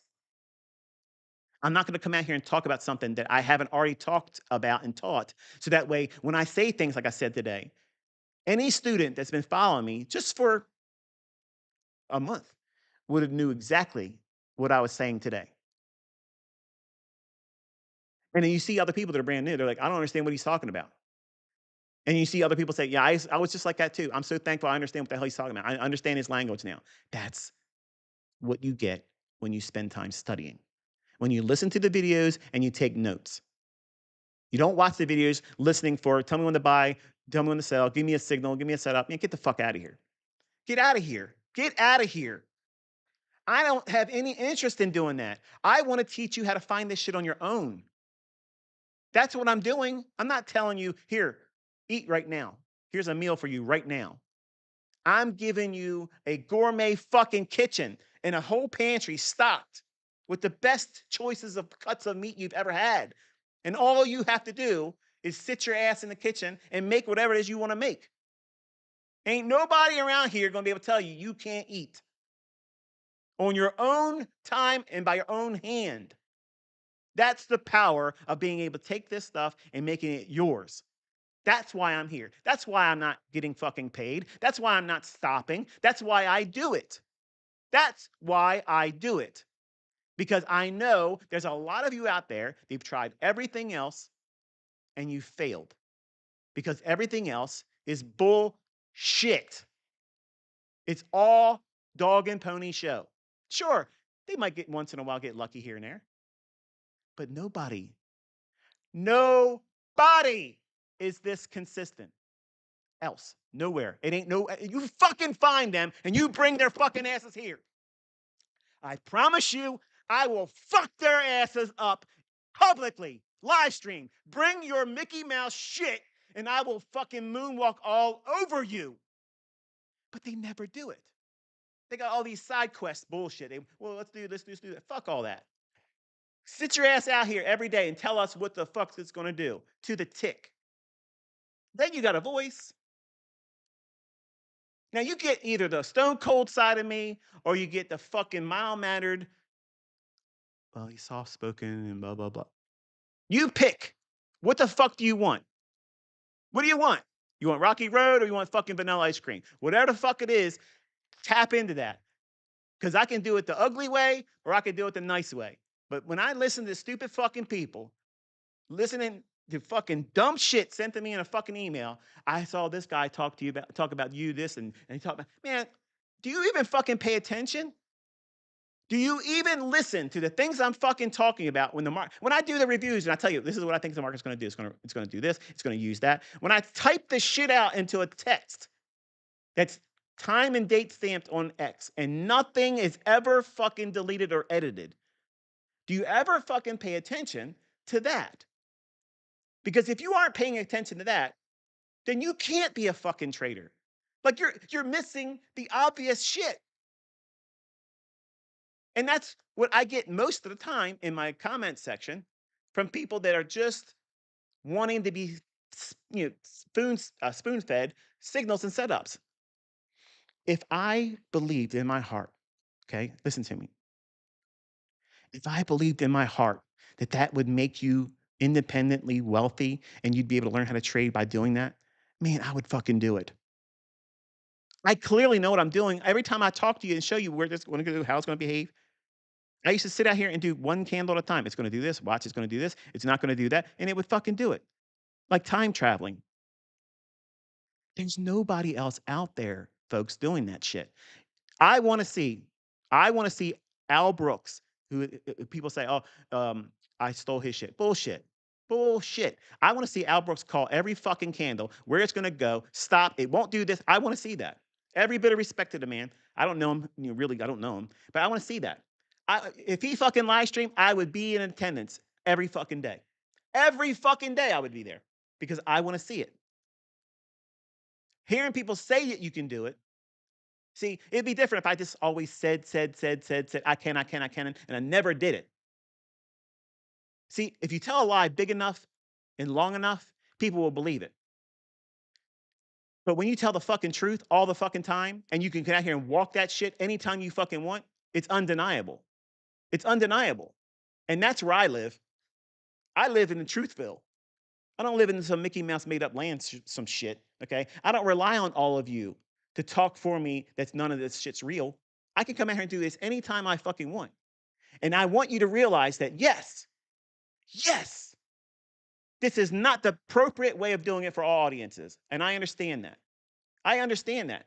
But it pisses me off, not because my feelings are getting hurt, but it pisses me off that some of you let these ignorant pieces of shit tear down the joy of you pursuing something that if you just took fucking one day and realistically weighed out the things I'm putting out here, is there any truth to it? I don't give a fuck what they say about me. I don't care. I don't sleep with my fucking eyes waking up every 5 minutes. I wonder if they're going to think about that. Fuck that shit. I sleep like a baby. This shit is not going to stop working, okay? It's not. When the market stops being traded freely, then it won't. There's your answer for that. But it pisses me off that people, I followed your channel. I've been watching you for a couple weeks. And I really like what I'm seeing, but I saw this guy on YouTube. I see this guy, he's got videos about you and this, that, and other thing, blah, blah, blah. I'm like, okay. I don't have time to reply all of you. I don't have time to reply. So I'm going to say it this way. Before you sit down and you want to send me an email about the conflicts that you're having internally, about whether you should learn from me or not, if you haven't studied where I'm calling the market, and I put that shit on Twitter, I did it in Telegram, and all you have to do is whenever I make a post, Come right behind that post, whatever post it is, and say, hey, calling on all paid ICT mentorship students. Did this guy really, for years, call the market in front of you all with a high 90% accuracy every single day for years? Or is that just a myth? And let them sound off. Okay? That's it. And collect your information, your evidence, your data about what it is I'm teaching, what I talk about in the marketplace, and how the market behaves immediately after that. You have the easiest litmus test to know whether or not that I'm a waste of time for you or not. And I mean that sincerely. I don't personally care if you come back and watch my videos. I don't care. I don't care. But it bothers me that I see people that have such a defeated mindset that they would give the power of choice, freedom, and pursuit of excellence to some strangers on the internet. That's what social media was created for, influence, but not to build you up. It was to defeat you mentally and divide us all. And I don't give a shit about anybody's opinion about me. I don't care. I know who I am. I know what I can do, and I know why I'm doing this. And none of you have an answer for why I'm doing it because you're looking for there's got to be an out. Yeah, but you make so much money in ad revenue. The bullshit. I don't make hardly nothing. I make hardly nothing. It's shit money. Last Friday, smoked all that stuff. And why am I making 15 fucking videos a day? I could listen. If I was hungry for money, okay, this has turned into a Twitter space. In case you haven't noticed it, if I can make all this money in ad revenue, why don't I do a London Open review, a New York Open review, an equities morning session review, a London close recap, and then a PM session, and then an Asian session video. And I could do all that shit. I could make the charts real quick and have it all done in a 5-minute trainer video and then pump it all up. God, I got a life, man. I have a life. If I want to make money, I push a couple buttons. It's done. It's it. It's over. It's done. But I don't have the energy or the time that I had when I was a younger man to make all the videos and all that because I've done a lot of teaching. It's on my literally it's on my YouTube channel. And you want to find a shortcut to all those videos when all you have to do is just pick one playlist and start with it. And there's not none of it is really the wrong starting point because they're all going to be talking about the same things eventually. And repetition is required. If you really want to know something, you need to have some redundancy to it. And when you talk to these people with the attention span of a gnat, because they've been programmed from TikTok, it's got to be 30 seconds or less, or they're not getting right to the point. I'm sorry, dumbass. Okay, but you can't take something highly intelligent like this, where you're competing against the highest intelligence in the world who controls the financial markets of the entire fucking globe, and you want this to be condensed and distilled down to a fucking TikTok. Get the fuck out of here. I have no tolerance for stupid people. And that is stupid fucking shit right there. I have no tolerance for that kind of shit. I had people paying me and they had that mentality as students in mentorship. The 2021 group, what the fuck? That was the biggest fucking mistake I ever did when I opened it up for that last year for 2021. So many people begging, please, please, please, please. Man, I let that fucking group in and I had a whole bunch of fucking crybabies, okay? Oh, you're not telling us when to buy and sell. Man, I'm literally fucking telling you how to get in there. All you have to do is do what I'm showing you right here. It doesn't change. It does not change. It's the same shit. If a fair value gap doesn't have a rule based idea that indicates when, hear that? When. That's a time based element, not fucking where. Where is highlighted by the inefficiency by the fair value gap. That's the visual representation, something that you can expect. How did he know?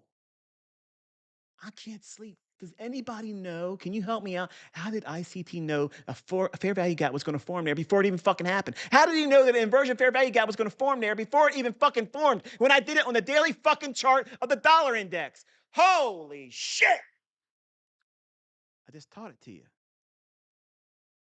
I just taught it to you. How much did you pay for? How much just got charged on your credit card to learn that lesson? Oh man, I had to listen to all this bullshit. You could have told us that in 10 minutes at the end of the video. I have other things to do. Fuck you.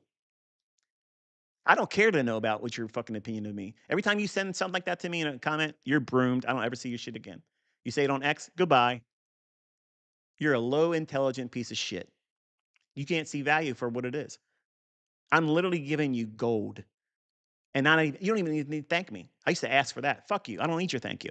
Literally just go do it, make money, and feed your fucking family. Okay? There you go. I don't want nothing back. I don't want anything.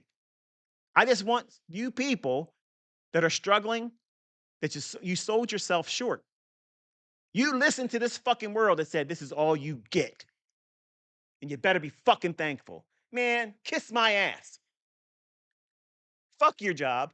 Fuck your college. Fuck your bullshit. I'm going to make whatever the fuck I want to make. That's how it's got to be.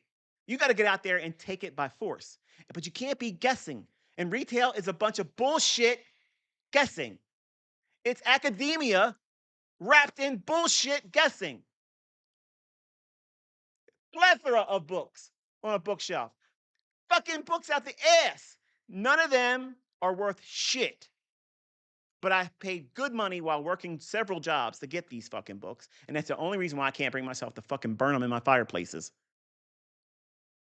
I hold on to them for emotional support because I know I've conquered everything else.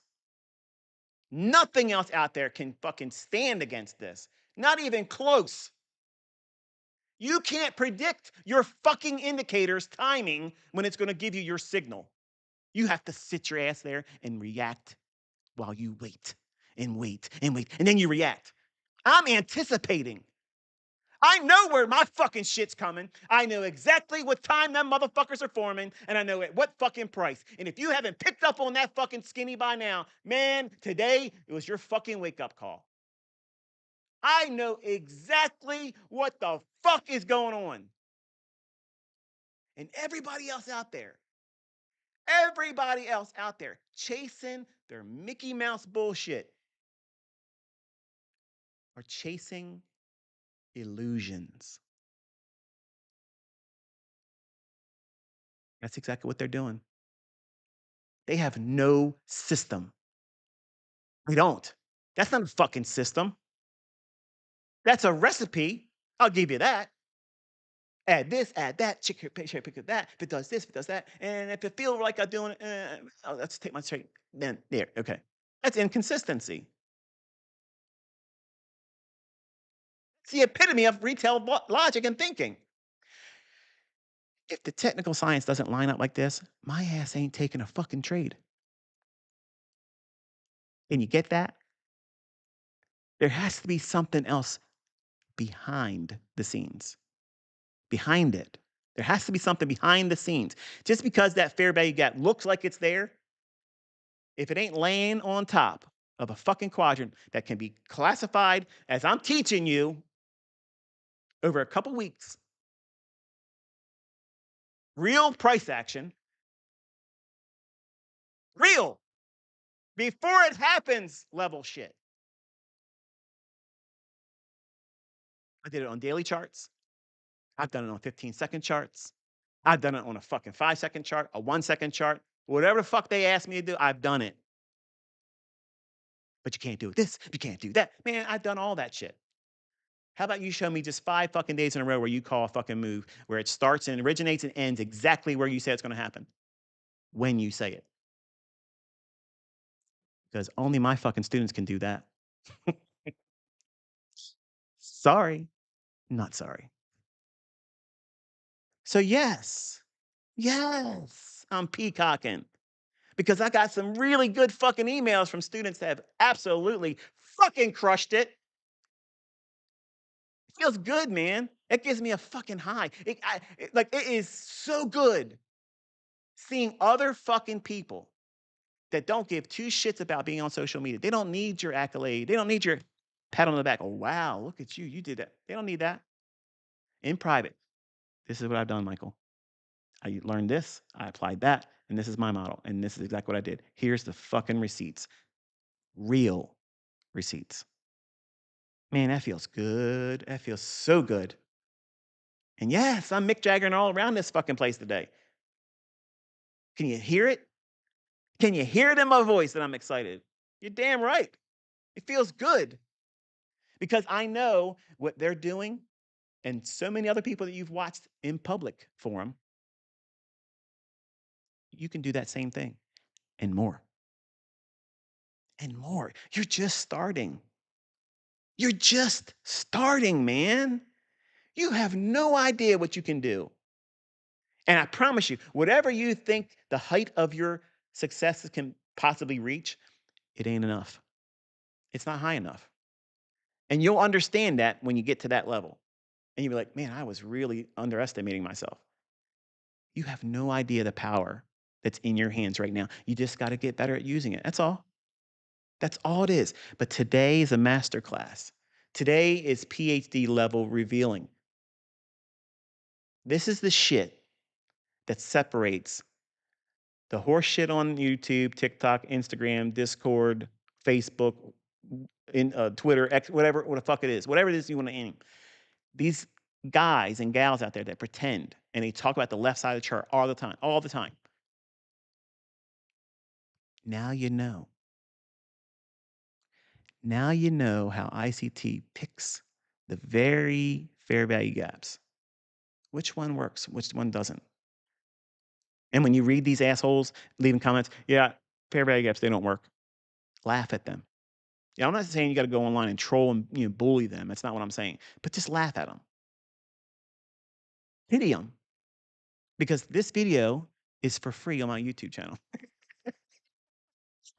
And because of their stupidity, their ignorance, and they're just completely against doing what's being told to all of you, sit down, roll your sleeves up, and watch. Watch the videos, take notes. And some of you are probably thinking, all this video and all this ranting and bullshit, and you're wasting my time. Fuck you. How's that work for you? Because what's going to happen is you're going to get to a point where you feel like you ain't going to get it, and you need to be cheerleaded. You need to have your shit calibrated, and that's what this is for some of you. Because I have students that once in a while smash it, and then they do dumb shit. They go back into doing bad habits, influenced by social media, and they want their shit corrected. And that's exactly what this is. I'm calibrating their ass. That's it. That's all it is. It ain't for you. That part of the message ain't for you. So when you leave me comments, whether it's on X or in email or on the comment section of my YouTube videos, and you talk to me at that bullshit, just know that I'm saying fuck you and I'm blocking you. I don't see you anymore. Like, I'm not losing sleep over you. You see me slowing down? Fuck no. I'm still the same man. I'm same man. I can come here anytime I want and do this shit. Ain't nobody timing the market like me. Ain't nobody telling you what the fuck it's gonna do. This perfect, but me. And I got students that are doing so fucking great that I can't wait to see where they go. I'm telling you, they are going to be absolute fucking superstars. Super fucking stars. And you could be one of them. All you got to do is, for free, study and take notes and take the pursuit of this serious. Don't let other people influence you and make you second guess or doubt yourself. Honestly, man, if I saw what I do in 1992 when I first started doing this shit, if I would have saw anybody doing what I show you, well, there's no fucking way. There's no fucking way it's fake. There's no way. There's no fucking way that you can fake beforehand. This is the level and this is where it's going. Bang. And that's all it does. That's all it did is that every single fucking time this person says this is what it does. Clearly something's going on. Clearly there's an advantage here that is superseding everything else. It's now set precedence that everything but this is bullshit. And that's exactly what motivated me. When I didn't know anything, I knew if anybody on this rock was going to figure it out, it'd be me. And I couldn't. I couldn't. And then when I said, I will submit and lay down my ego and lay down my pursuit of wanting to be somebody, and I'll be a servant. I may not be polished, but if you look at what Jesus used all through the Old Testament as God when he selected men and women, man, that's a list of people that you wouldn't expect them to do what they did. Moses was a murderer. David was an adulteress or adulterer and literally had the woman's husband put on the front line so he could be with his wife. And that's a man that God says after his own heart. Hmm. So when you look at me and you're judging me, you Christians, oh, look at how you're talking. Yes. And then when I'm done this, his spirit will be laying on me heavy and I will be repenting, just like you should be doing for judging me.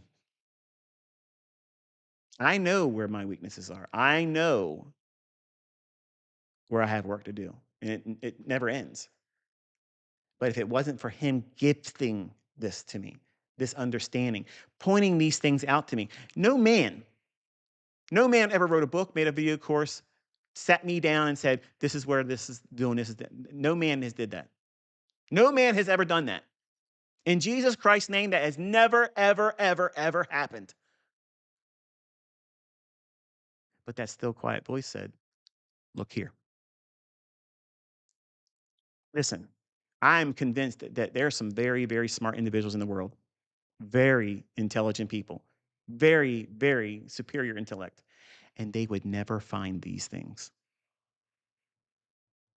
but they're there. What's the chances of that happening? And why is it that I'm attributing it to someone otherworldly and not just me? Because I could do that angle.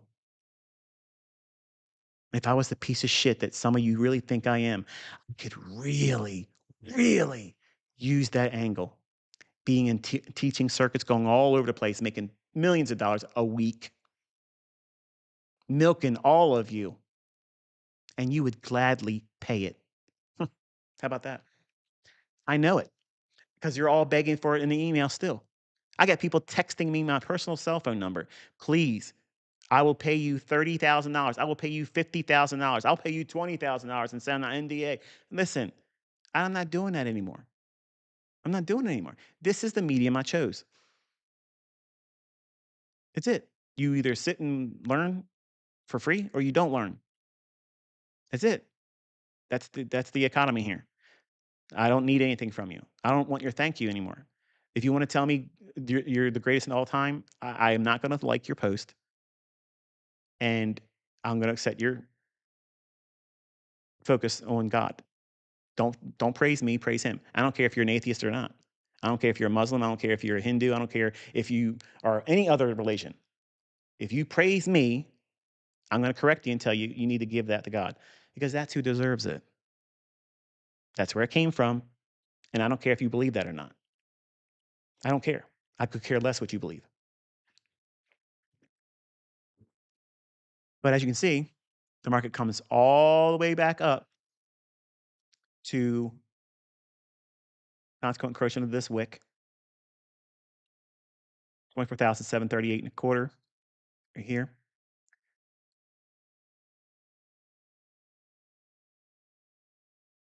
743 and three quarters. It trades there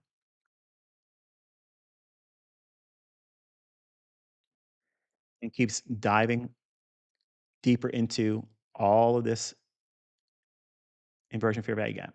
Now, think, I'm going to close the video or live stream rather. If we're in the fall, and I believe everybody in at least this part of the world would agree that, we're in the fall and seasonally stocks make a low in the fall. What would it look like if we're in a primary bullish market and the fall low, their seasonal low, formed in a bullish market? What would it look like? Couldn't it? I'm not trying to hard sell it right now, but just think about it.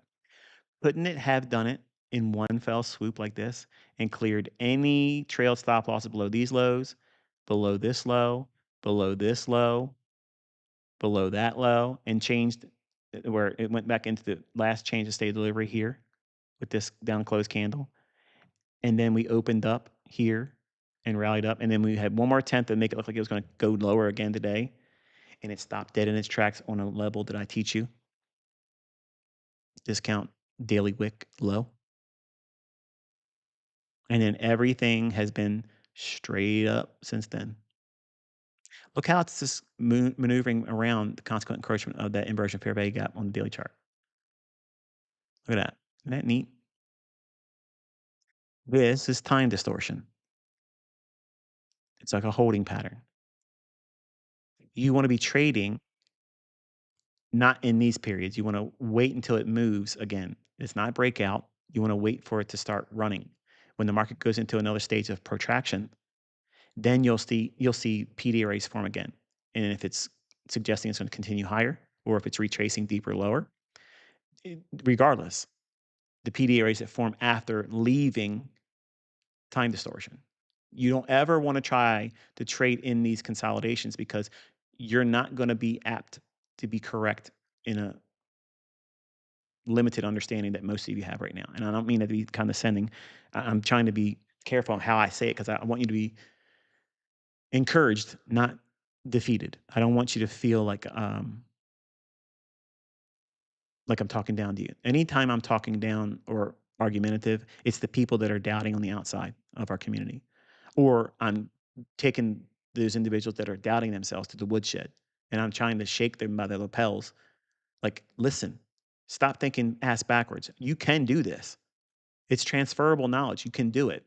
But you're just trying to be unrealistic with the expectations and the time horizon that you're trying to operate in. You want it quick, and you can't make it happen quick. It takes time to study it. It takes time to look at charts and see it repetitively over and over again. And that's why I tell you to warm up to the idea like meditation. Meditation is for a trader, back testing and journaling. If you don't want to do that, I promise you learning this is going to be harder than it needs to be. And it's going to take you longer than you want it to be. Every successful business, all of them have a business plan. They revisit that business plan periodically. They have board meetings and they say, okay, how can we improve? How can we cut costs? How can we, you know, be inventive, creating new services or products or new ways of doing something? And by having a journal, you're constantly measuring your progress. You're measuring your KPIs, your key performance indicators. Every business has this. Every business that's successful cares about these things. But when you see these people that have been brain rot from TikTok and YouTube shorts, give me everything I want in the least amount of time because I ain't got time to waste on you. Nobody worth teaching anything has time to waste on you. And you need to hear that. And I don't give a shit how that makes you feel. The level of entitlement today is off the charts. And when you care enough about yourself to say, you know what? I don't want to half ass this. I want to do this the right way. I don't want to second guess, do I really understand it? I want to know that I know that I know. I want every intricate detail that's made available to me. Think about it. Wouldn't you want to learn from any other world caliber athlete, artist, musician? If you could spend time with Jimi Hendrix and have him coach you on how to play the guitar, like, wouldn't you want to? You would spend as much time as he made available to teach you whatever he's going to teach. And if he wanted to talk about all the times he smoked dope and all the girls he ran around with in the middle of it, you would endure it. You would endure it because you know that that's something that you can't get. And that's what you're all listening to. And I'm not trying to be egotistical about this because nobody else has this. Nobody else has this. If they did, God's honest truth, I'd say go learn from them too, or go to them. but it's not like that here. And I know because I've taught for 3 decades plus, I know how people think. I know how they learn. I know how they build up these barriers to their understanding, and they do it to themselves. It's self-defeating. And most of it's impatience or unrealistic expectations, and I can't fix that. That's something you have to work on. And this society today, this generation, they don't identify it. It's you have to give it to me, and if you don't, you know, you're an asshole. You're not worth listening to. When the reality is you're not worth teaching. You're not worth investing my time in because you're not teachable. You need to fix some things and then come back when you're ready. And then this relationship between mentor and mentee is going to be fruitful in your hands. I have limitations as a teacher. I am cognizant of where those limitations are, and they're external because I'm not without the desire. I'm not without the energy level of being able to do it. I'm not certainly running out of content or the ability to teach things. I have shit tons of stuff, and it works perfectly. So much so, I guarantee you, people are scratching their head thinking, there is no fucking way this guy is doing this. You're right, but I am. But I am. And I have students all around the world doing the same thing. I'm not the only one that last Friday this happened to work out. I have students all around the world that did fucking crazy returns. Hello. What's preventing you in the future being a part of those ranks? It's just a decision. Either you decide that you're going to do it or you're not going to do it. And I'm going to leave it to you whether you want to do that or not.